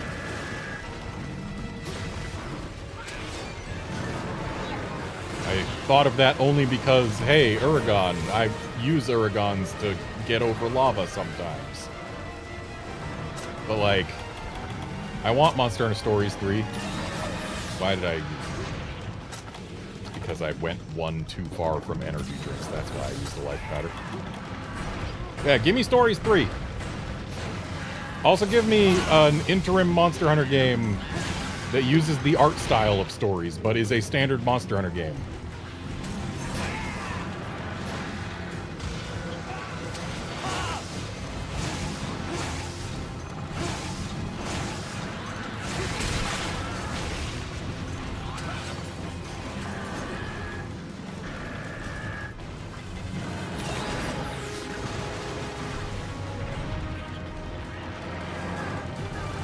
Have Capcom, your next Monster Hunter Generation style celebration game that's meant to be a celebration of the entire franchise.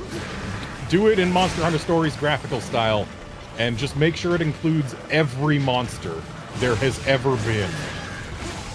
Yes, it'll be a lot of work. Yes, it'll be way too much content, but damn it, I would play the hell out of that.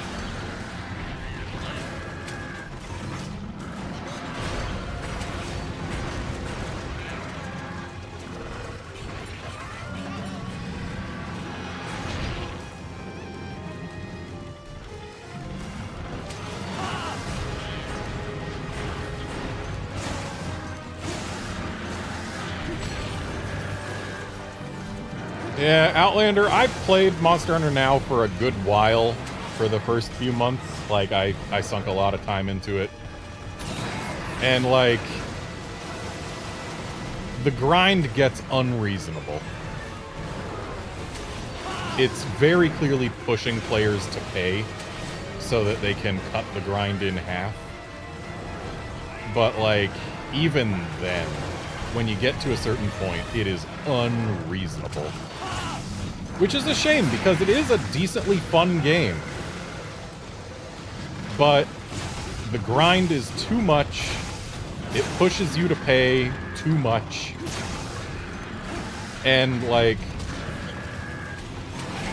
honestly, it's not good enough to be worth that in my eyes, unless you have a solid group of real-life friends who you can travel around with. In that case, it would become much more fun and worth keeping up, but I uninstalled the game prior to the Zenogre update and didn't feel the need to install it after that, or to reinstall after that. So that should tell you my opinions of the game. Like, it's fun enough, but the grind is too much, and then, like, the fact that, let's say I did want to play the Zenogre update. To what end? To make Zenogre armor and Zenogre weapons, each of which would require a completely restarted grind, because I already had my Tobi Kadachi weapon already leveled up real high, so, like, yeah, unless I wanted to completely restart that horrendous grind, it would have been not even worth thinking about.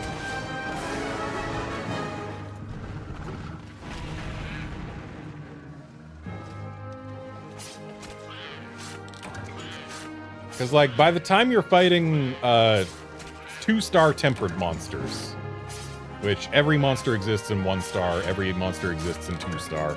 They just get stronger and stronger with each tier. But when you're fighting 2-star tempered monsters, to get any upgrades from that point, you're effectively looking for 4 1% drops. For any upgrade. And those 1% drops will only come from a 1-star tempered monster. So you're looking for, let's say you're trying to upgrade your Tobi Kadachi weapon. You want to get your hands on 4 1% drops from a 1-star tempered Tobi Kadachi in order to get to the 2-star tempered level of Tobi Kadachi weapon. To get those 4 drops, you need to find, on average, like 200 1-star tempered Tobi Kadachis. I would, on a good day, find like 3 of them if I wanted to play for less than like 2 hours per day. So, like, yeah, it's too much.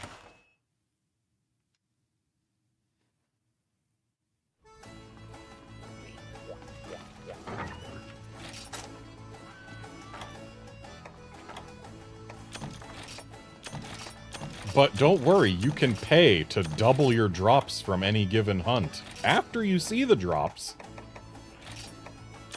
So yeah, they are super just pushing you, hey, how about you throw us some money to make the grind half as long? You can already see that you got that 1% drop. Wouldn't it be nice to spend just like $5 to double it?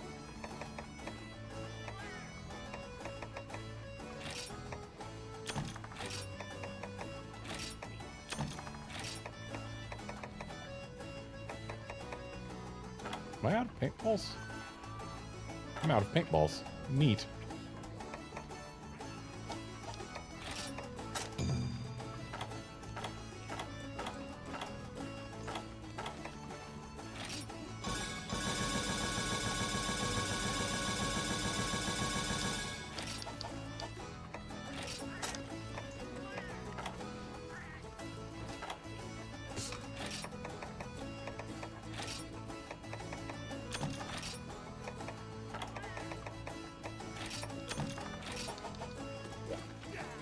Alright, let's see what we got.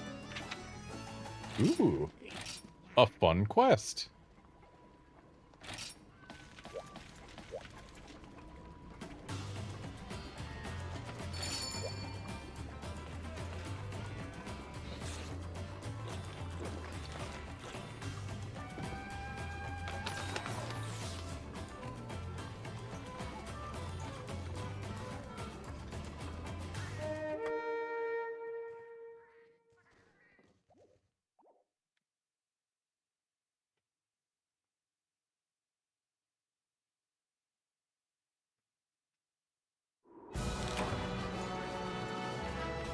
I forgot to eat. Oh well. Doing this quest on hard mode then.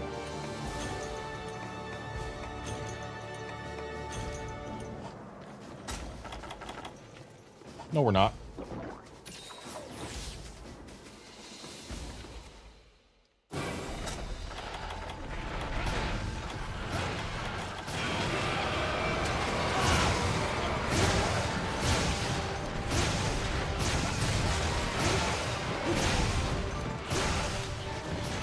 There's so many breaks to get in this quest.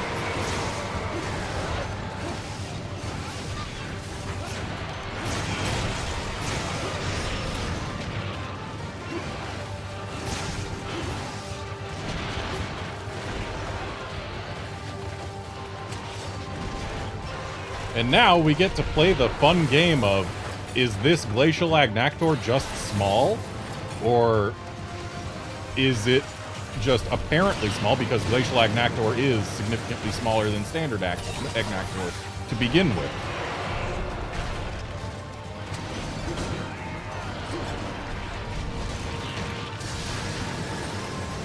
I'll never forget how the first Glacial Agnactor I ever fought, I thought, oh wow, this thing has to be gold small. It's so much smaller than an Agnactor, or than any Agnactor I've ever fought.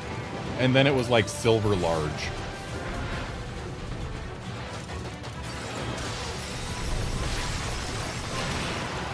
Well.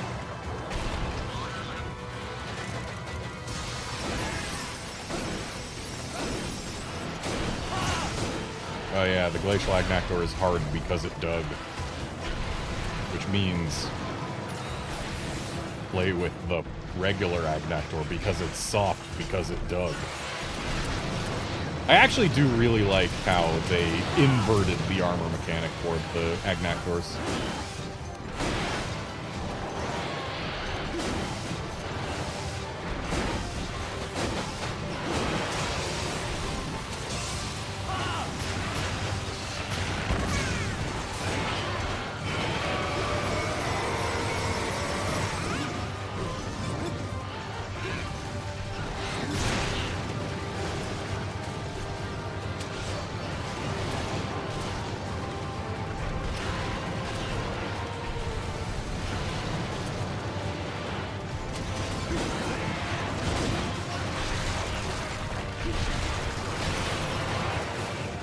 Icy Boy still hasn't had time to warm up.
I'm kind of amazed that Sweepy Laser didn't get me.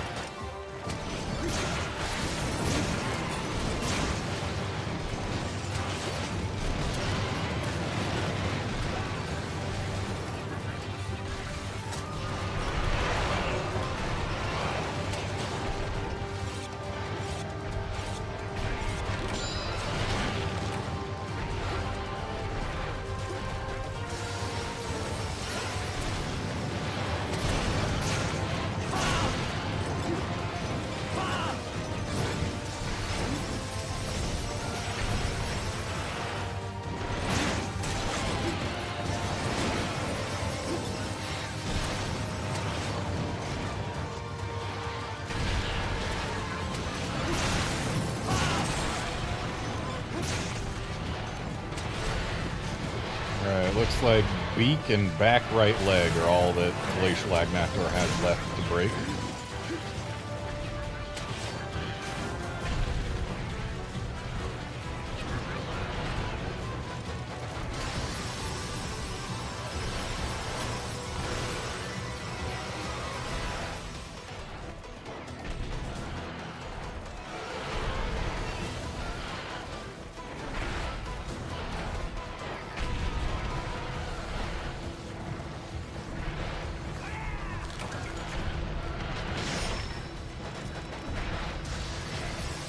Unfortunately, the beak is a little problematic because it gets re-hardened every time it does a beam.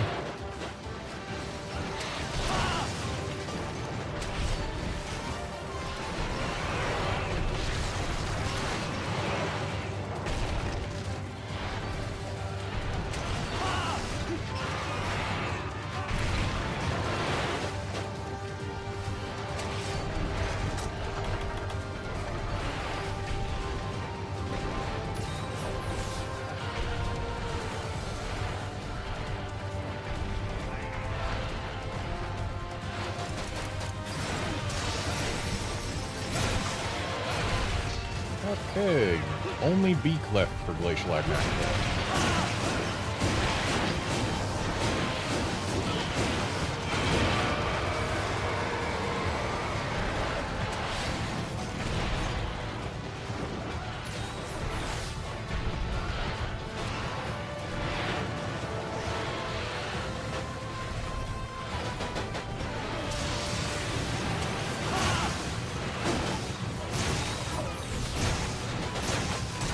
Still saddens me that we never got a rideable Agnactor in Monster Hunter Stories. Like, I know the reason is pretty much specifically because it's got that big fin on its back. But come on, they could have figured a way to make it work.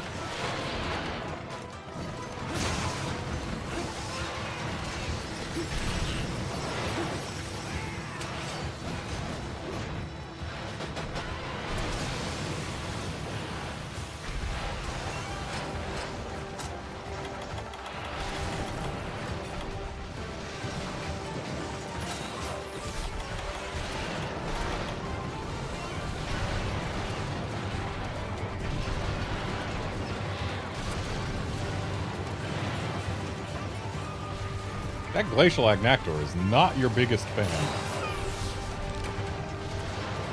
And Standard Agnactor doing a long-range beam, as evidenced by the fact that there was a lot of ground rumblies beforehand.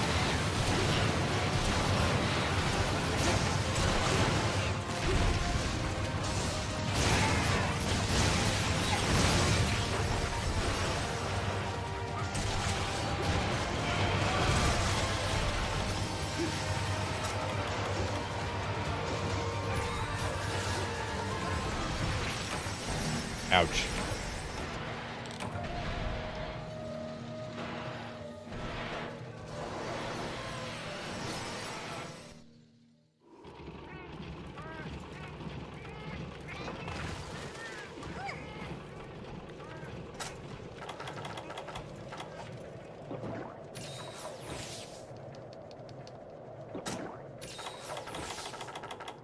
Got sniped.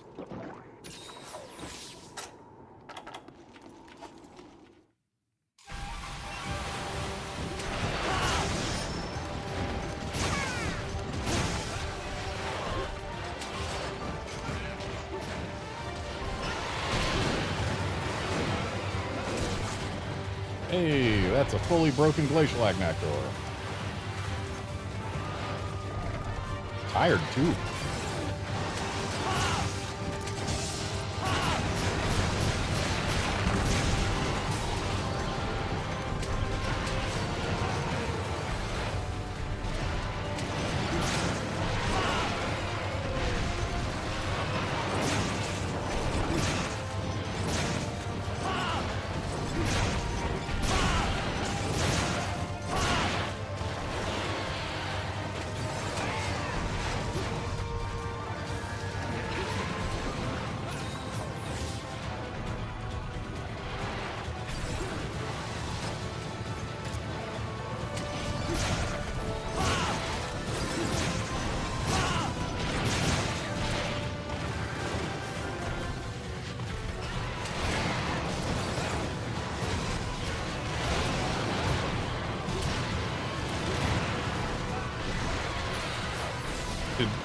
Did the Standard Agnactor just kill the Glacial Agnactor? Is that what I just saw there?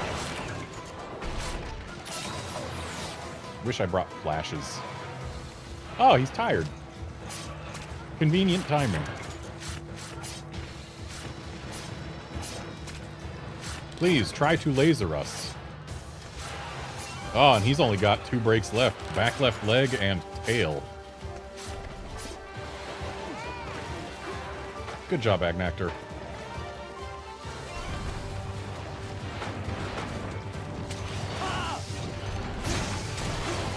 Well, there goes the tail. So now it's just back left leg.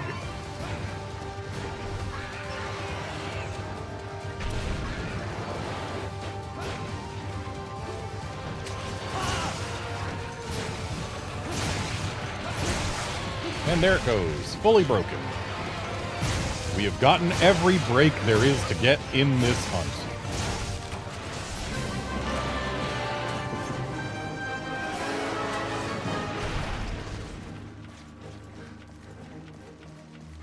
Hunting both of these things together in the arena makes for a very interesting experience, but also very immersion-breaking because Glacial Agnactor dives below the surface and cools down. Regular Agnactor dives below the surface and heats up.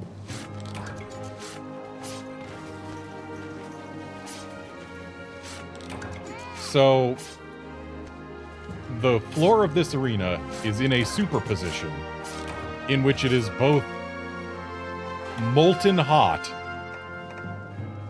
and ice cold simultaneously.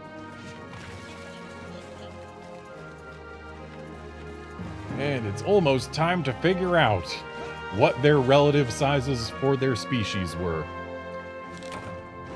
Was the Glacial Agnactor actually super small? Was the standard Agnactor actually super big? Or were they both just regular? Let's find out shortly.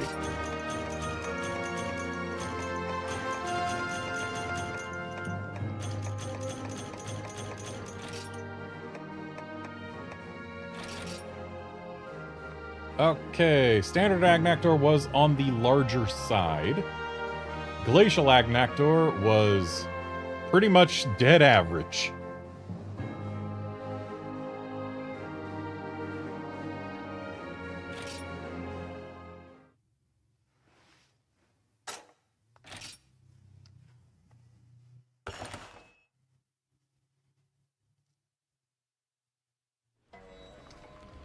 I wonder how I'm doing on crowns in this game.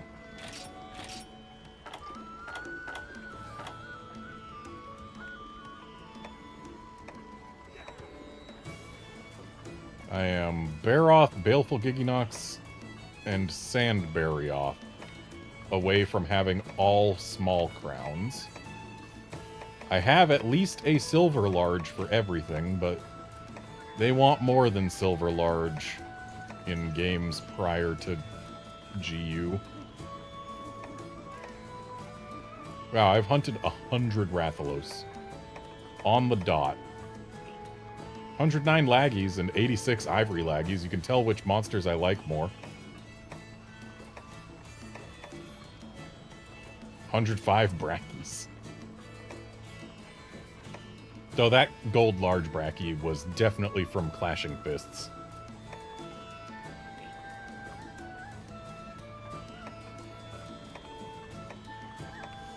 Well, I bet we can find a quest with both Baroth and Sandbarioth. Let's see.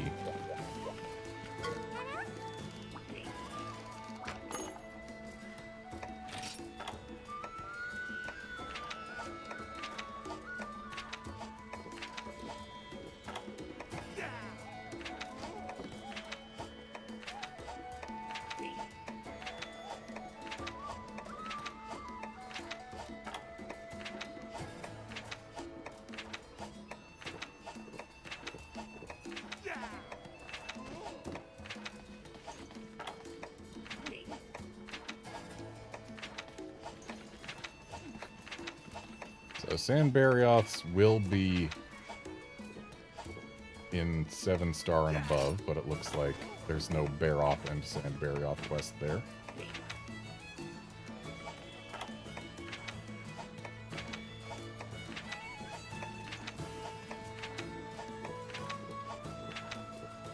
Dang, no Baroth with Sandbarioth here either. Nope, didn't mean to press A again.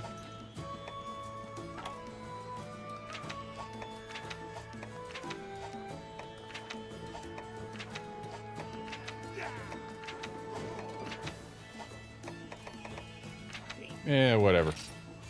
Might as well have fun in another arena.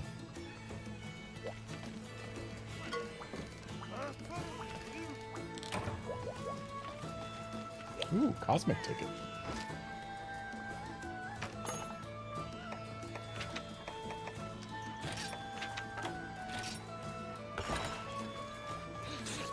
Hey, guard, I'm doing fine. Hope you are too.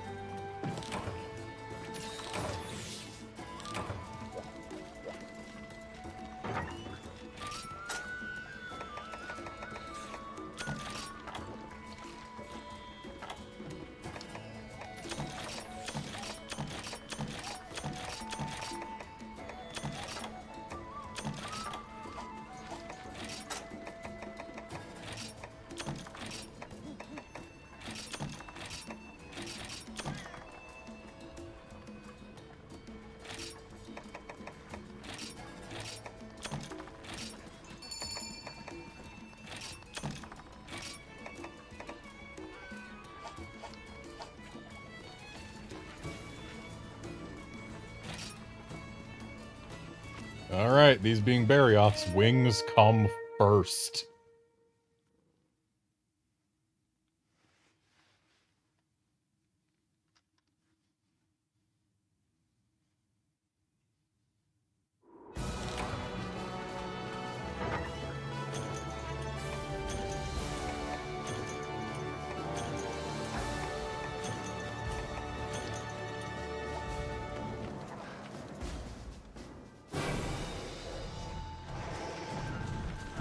Yes, indeed, guard. It is the final game before item sets.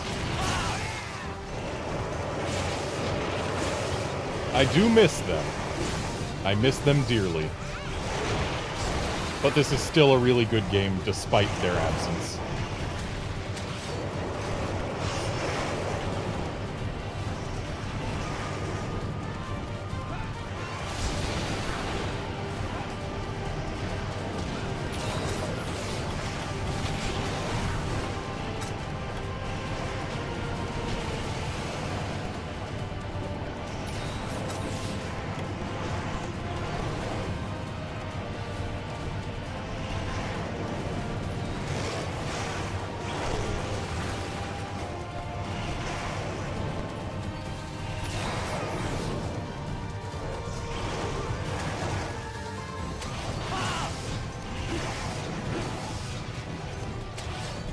Barioths are so very, very mobile.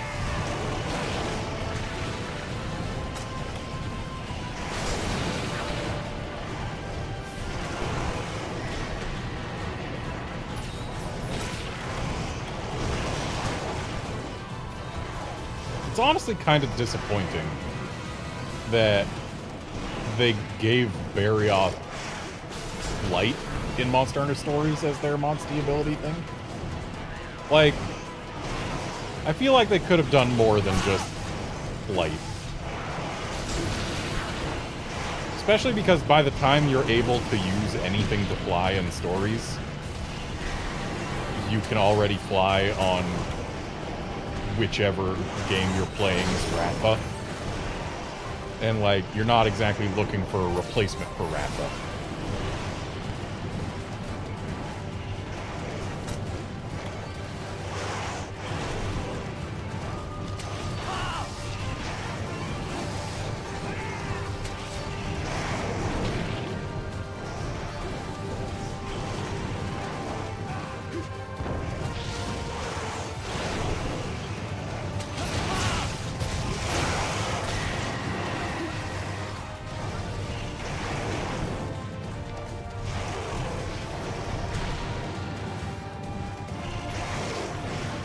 Like, I feel like it would have made sense if Barioths at least had jump in addition to fly.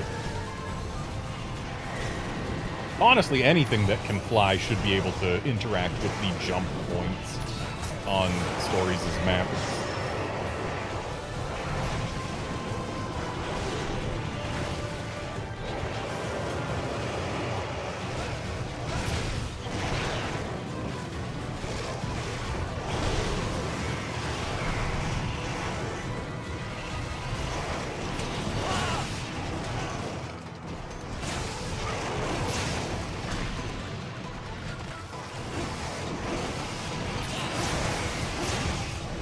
This Barioth pushed the Sand Barioth's wing out of my reach. Alright, got one wing. That's a start.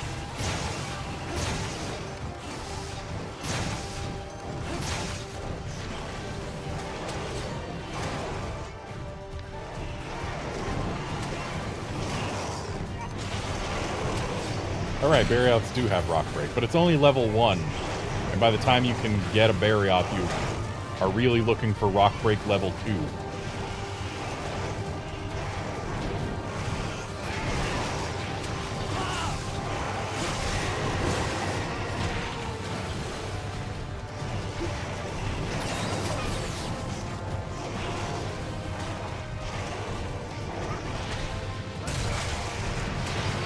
Nice, we got a standard Barioth wing as well. They are both one-winged.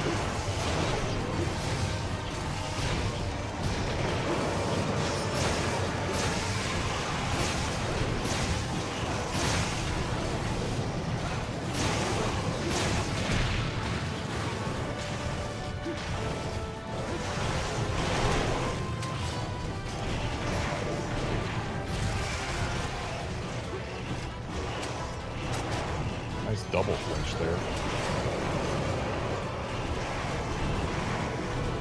And just to convince them to behave a little.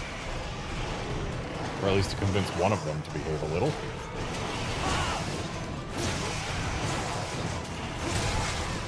There we go, no wings on standard Barioth.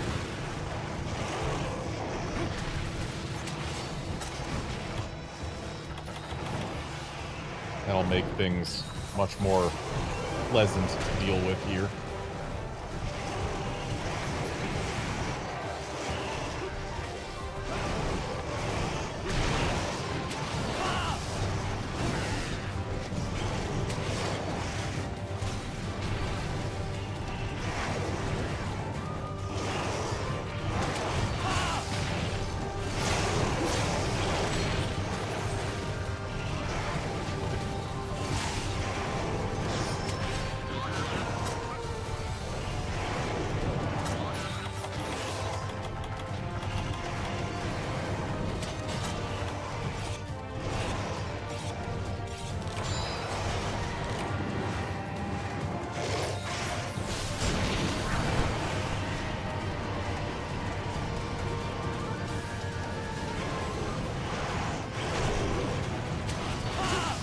Sandy Boy's tired. And wingless. Excellent. And tuskless, too. And tailless. Fully broken.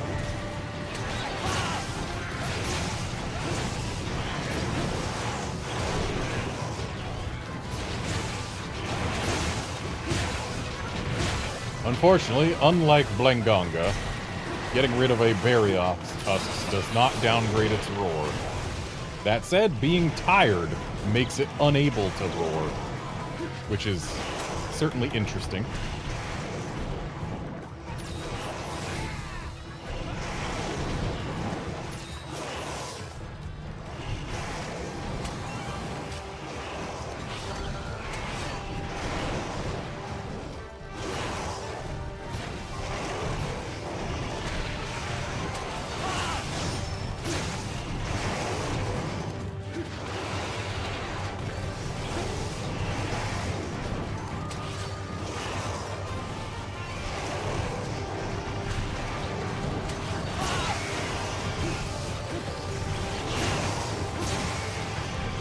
Sand Barioth down.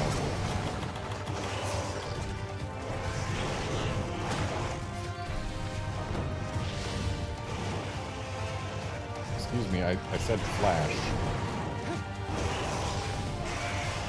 There.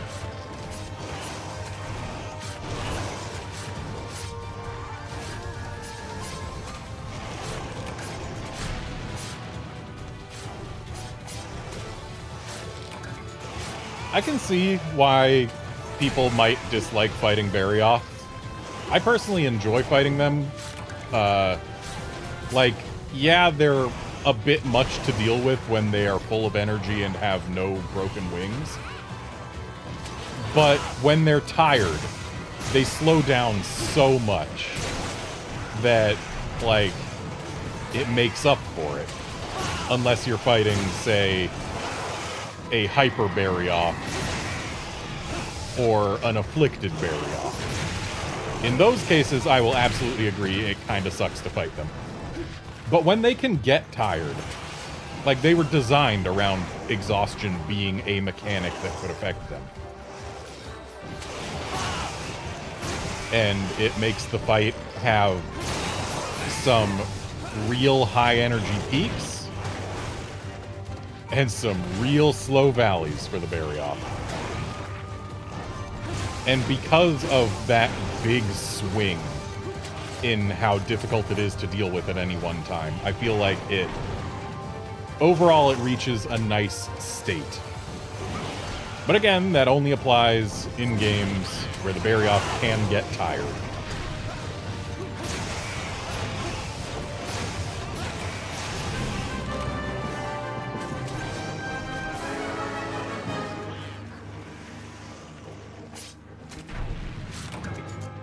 Hyper Barioth sucks. We can, I think, all agree on that. Hyper monsters, on the whole, kind of sucked.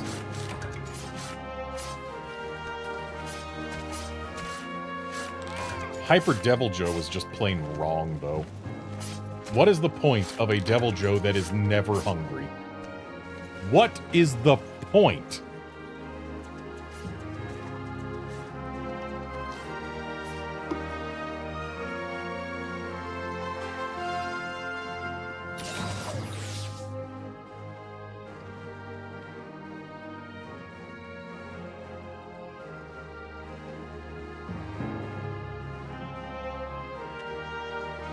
Yeah, Frostfang Barioth is way more fun to fight than standard Barioth and Iceborne. I will give you that any day.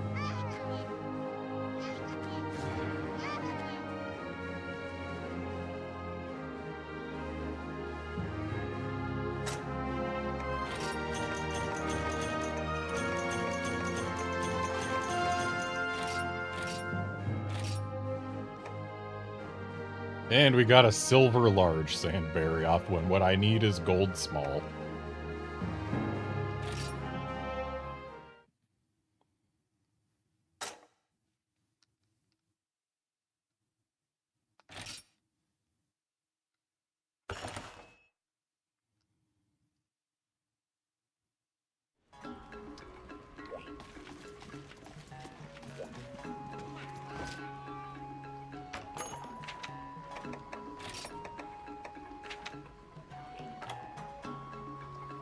Wow, look at that wide variety of skills I can get.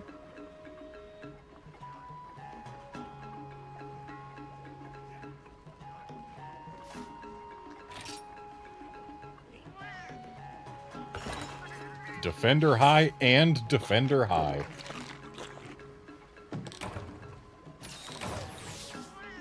Aw, I only got one Defender High.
Ah, Barioth and Nibblesnarf. Not bad.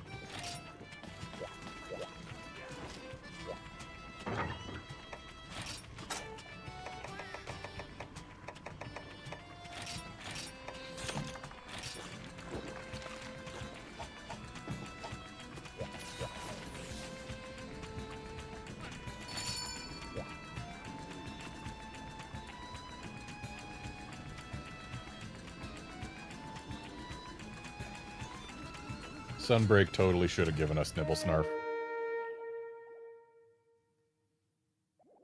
Heck, Rise should have given it to us. We have the Sandy Plains.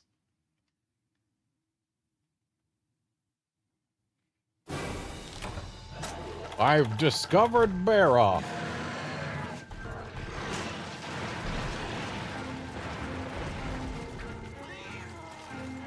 Try and 3U and Portable Gen 3 has the best You've Been Spotted music in the entire franchise.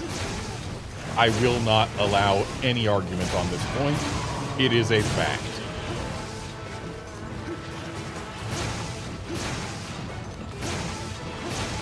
Also, Gen 3 Sandy Plains music is so much better than Rise Sandy Plains music. So much better.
And now we've gotten every permanent break we can get on this barrel.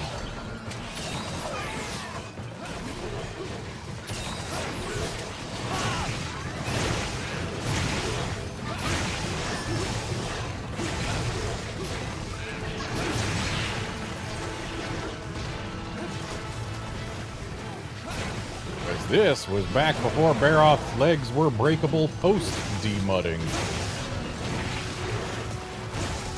That was added in World.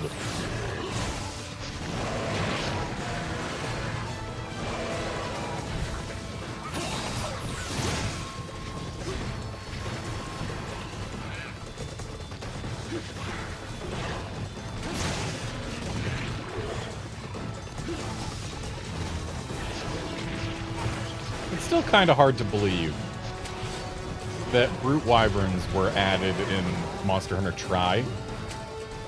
Like, the entire class did not exist before then. And yet, they're such a natural fit to the Monster Hunter world. It feels like they were always there.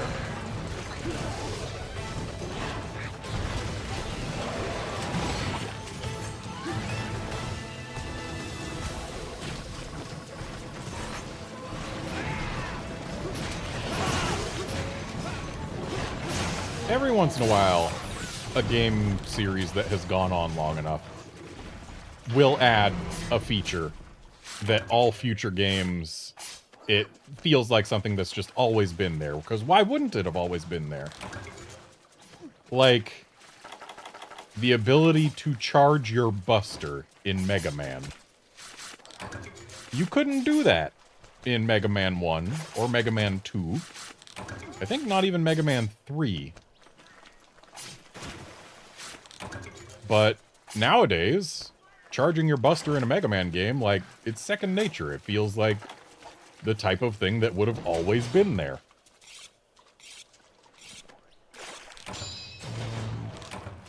I'm gonna bank on it being faster to go this way to get to the Nibble Snarf.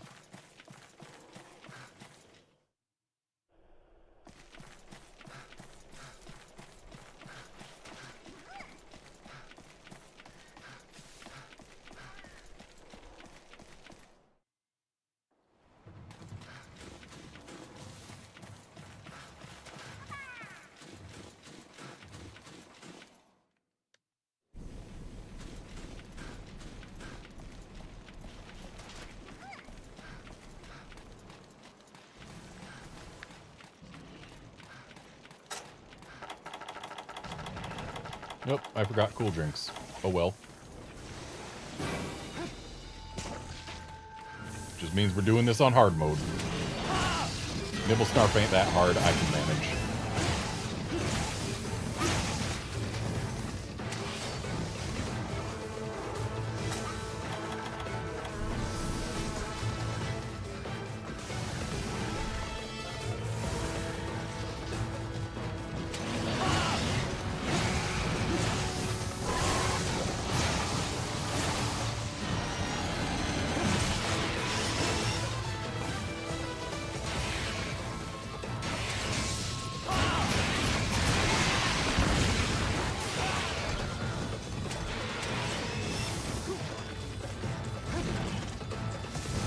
And up we go!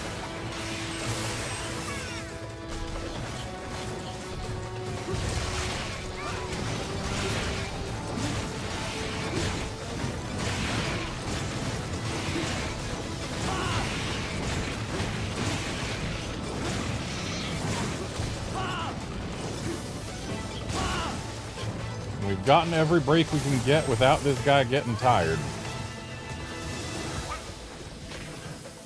And I don't know that he'll live long enough for that.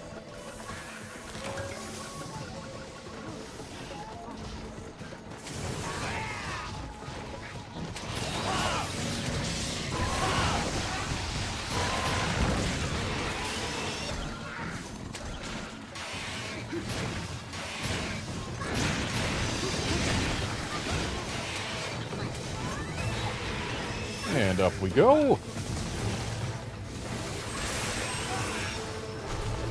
I actually like how fishing him out with multiple hunters makes it easier to fish him out.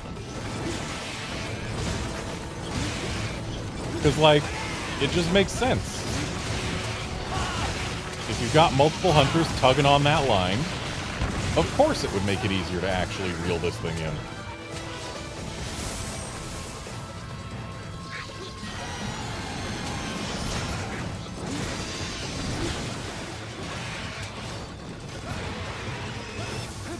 Memory serves, 3 is about the limit of how many times you can fish him out solo reliably.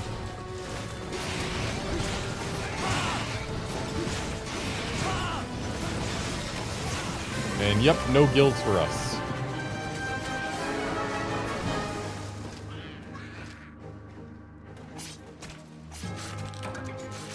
I still love how Nibblesnarf has the dazzling blue-bellied skink belly.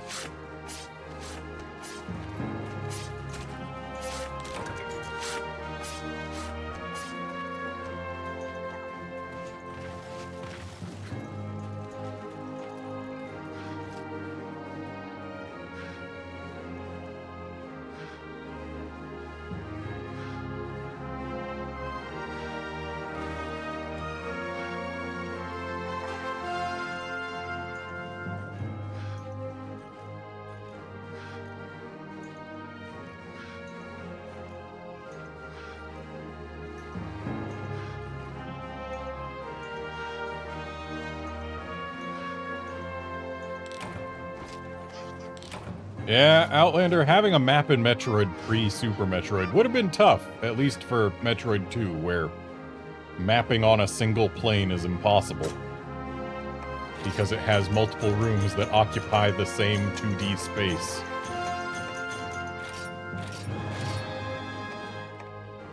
And looks like that Baroth was average, and that Nibblesnarf was, I assume, average. There's an event quest kind of throwing things off.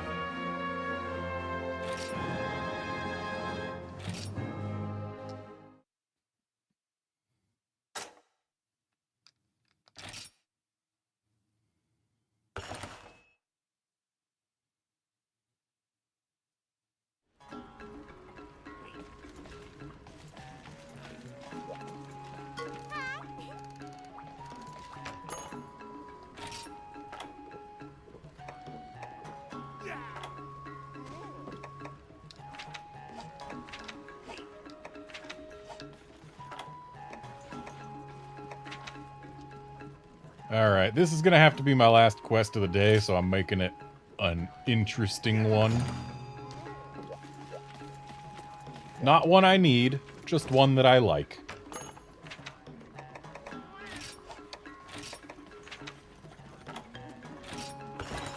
Ooh, Polisher. I like Polisher.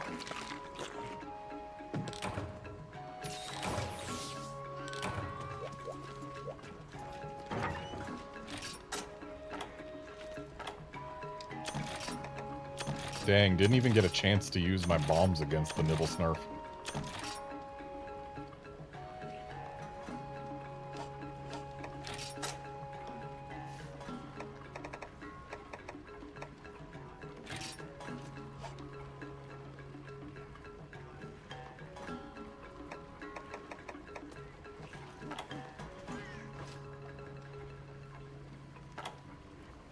Where do oxygen supplies live?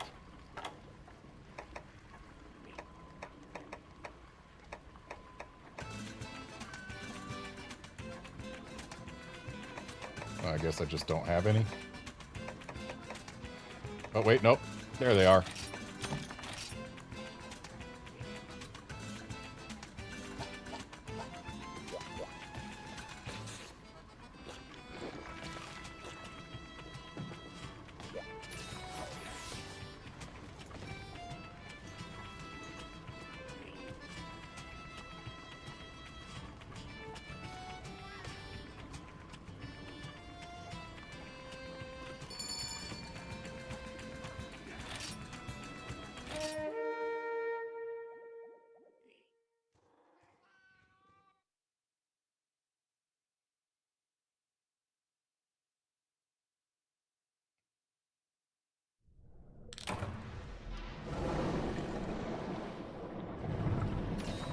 Yeah, another example of something that was added to a franchise after it debuted, but feels like it's always been there. In the Pokemon franchise, not just having an infinite item bag, not just having your boxes automatically go to the next one when they're full, but even pressing the A button to interact with a cuttable tree to have it ask, do you want to use cut, was not in Generation 1. Pokemon Red, Blue, and Yellow, you had to just stand next to a tree, open your Pokemon list, and choose your cutter and have it use cut. There was no prompt, do you want to cut down this tree or whatever. For that matter, there was also no prompt, do you want to surf on this water? You had to stand next to the water and choose to surf from your Pokemon menu.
Aha, I got those bombs to actually damage the horns.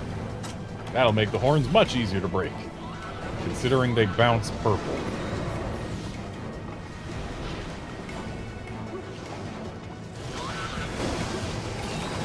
That is the exact reason I left them in my inventory following the Nibble Snarf hunt, by the way.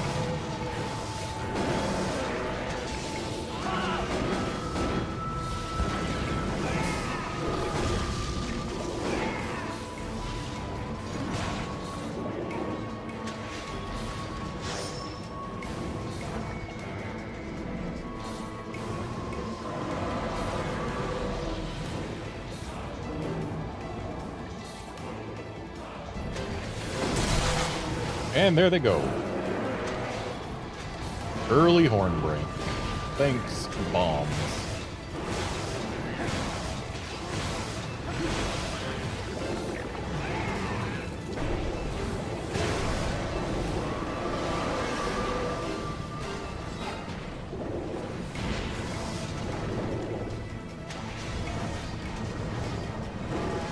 Abyssal Laggy really is such a beautiful creature.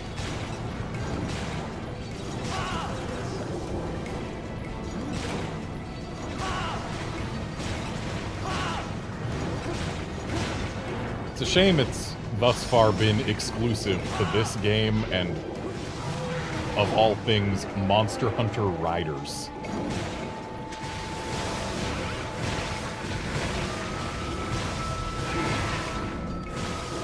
But, like, I wouldn't want Abyssal Laggy to show up as a huntable monster in a game where we can't swim, because that would just be wrong. So, like, I get it. I just hope they bring back swimming at some point.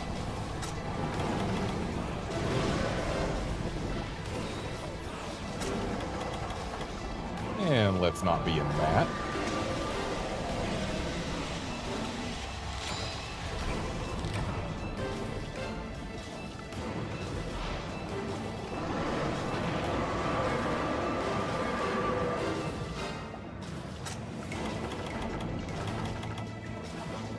I wish I brought nullberries.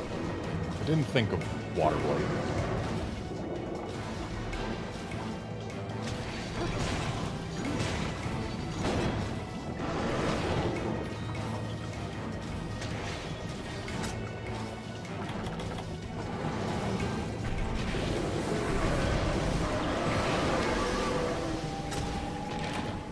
Wow.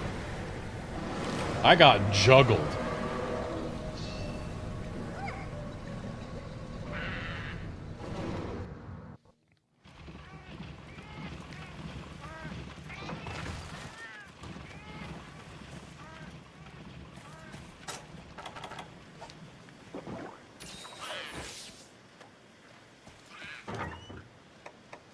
Hey, nullberries.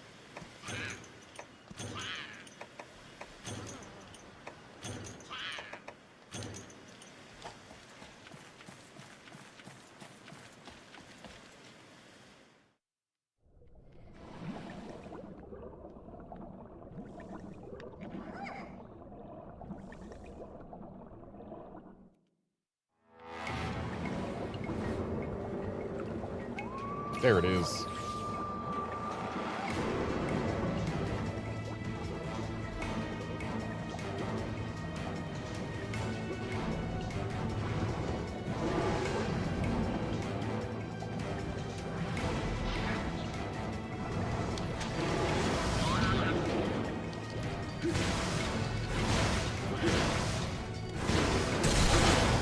Chest break.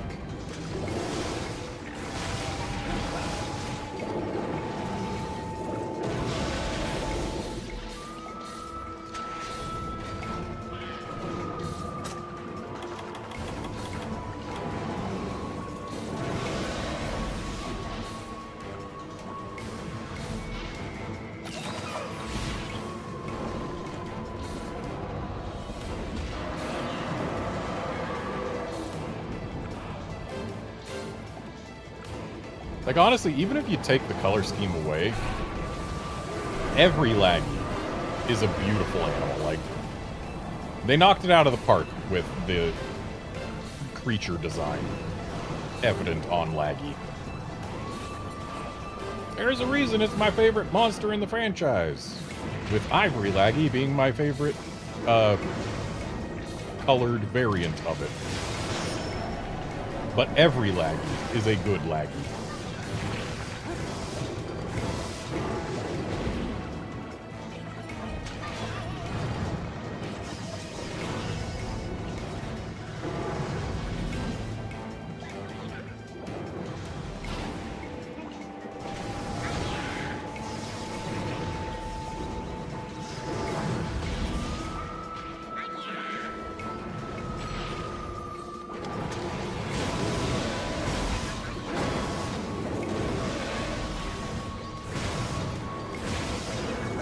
Ooh, good flinch.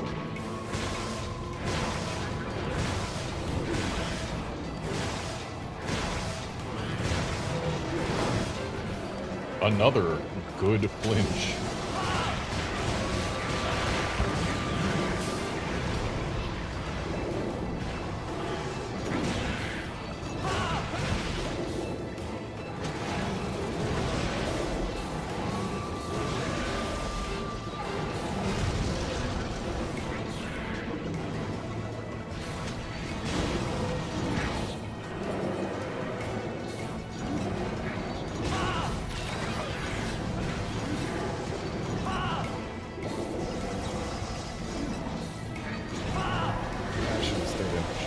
Shouldn't have stayed in. But we're fine. Not punished.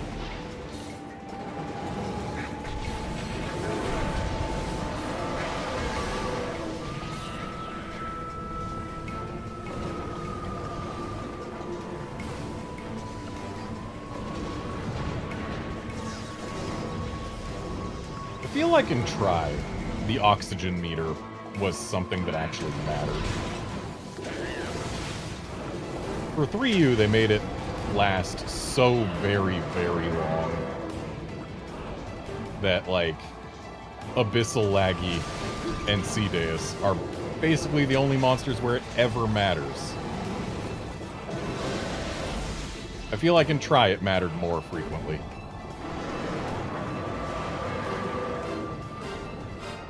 Because, like, in this game, when you're hunting just underwater monsters in any other map, like, they'll transition areas before your oxygen runs out.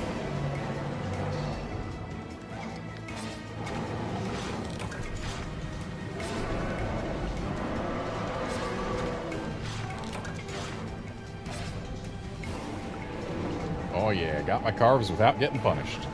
Now the only break we have left is the back. And I got a dynamo when I wasn't looking. Nice! Also, he is swimping. So we are close to done.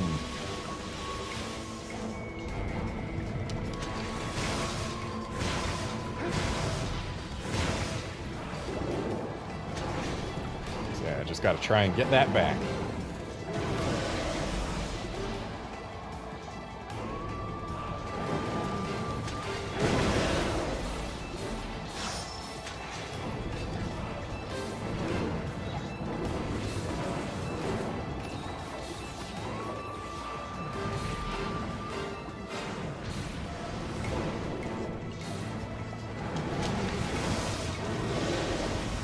Yeah, the only weapons I've actually used underwater are Switch Axe, Hammer, and SNS. SNS feels like it's got even shorter reach than usual, but Switch Axe and Hammer are both perfectly acceptable underwater weapons. Got no complaints with either one. So I need to stop getting wobbled by these whirlpools.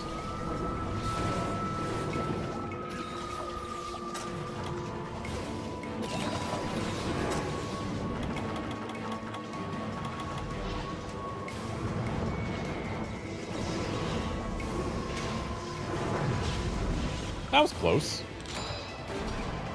I mean, I perfectly gauged my distance and knew that I would be missed. Yep.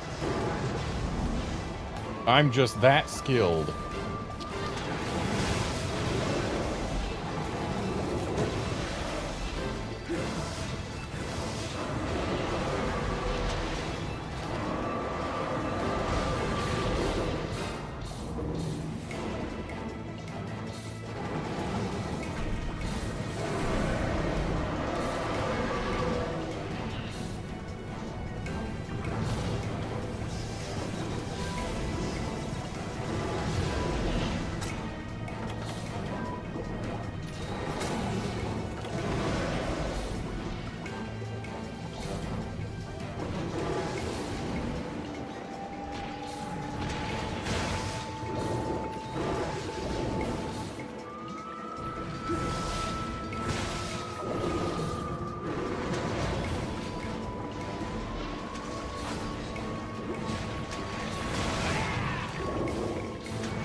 There we go, full brakes.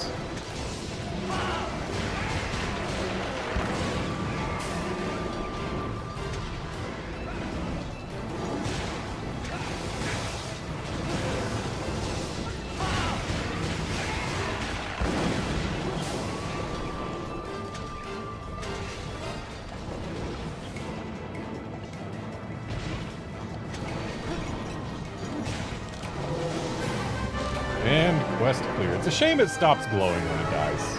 Like, it makes it feel almost sad to have killed the thing.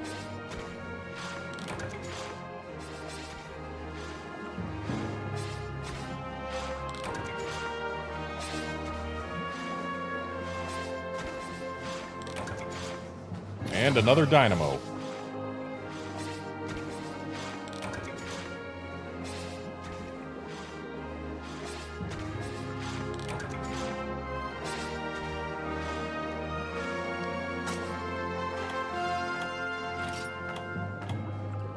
Nothing wrong with getting 2 dynamos out of 1 abyssal laggy.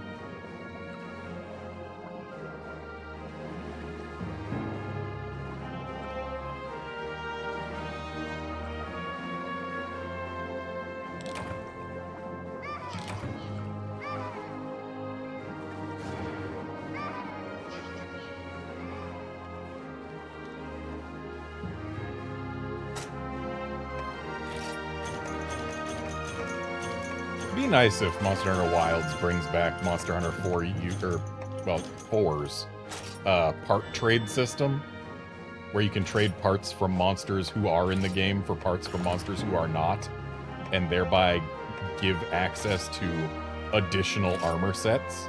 That was a really cool system. They should bring it back.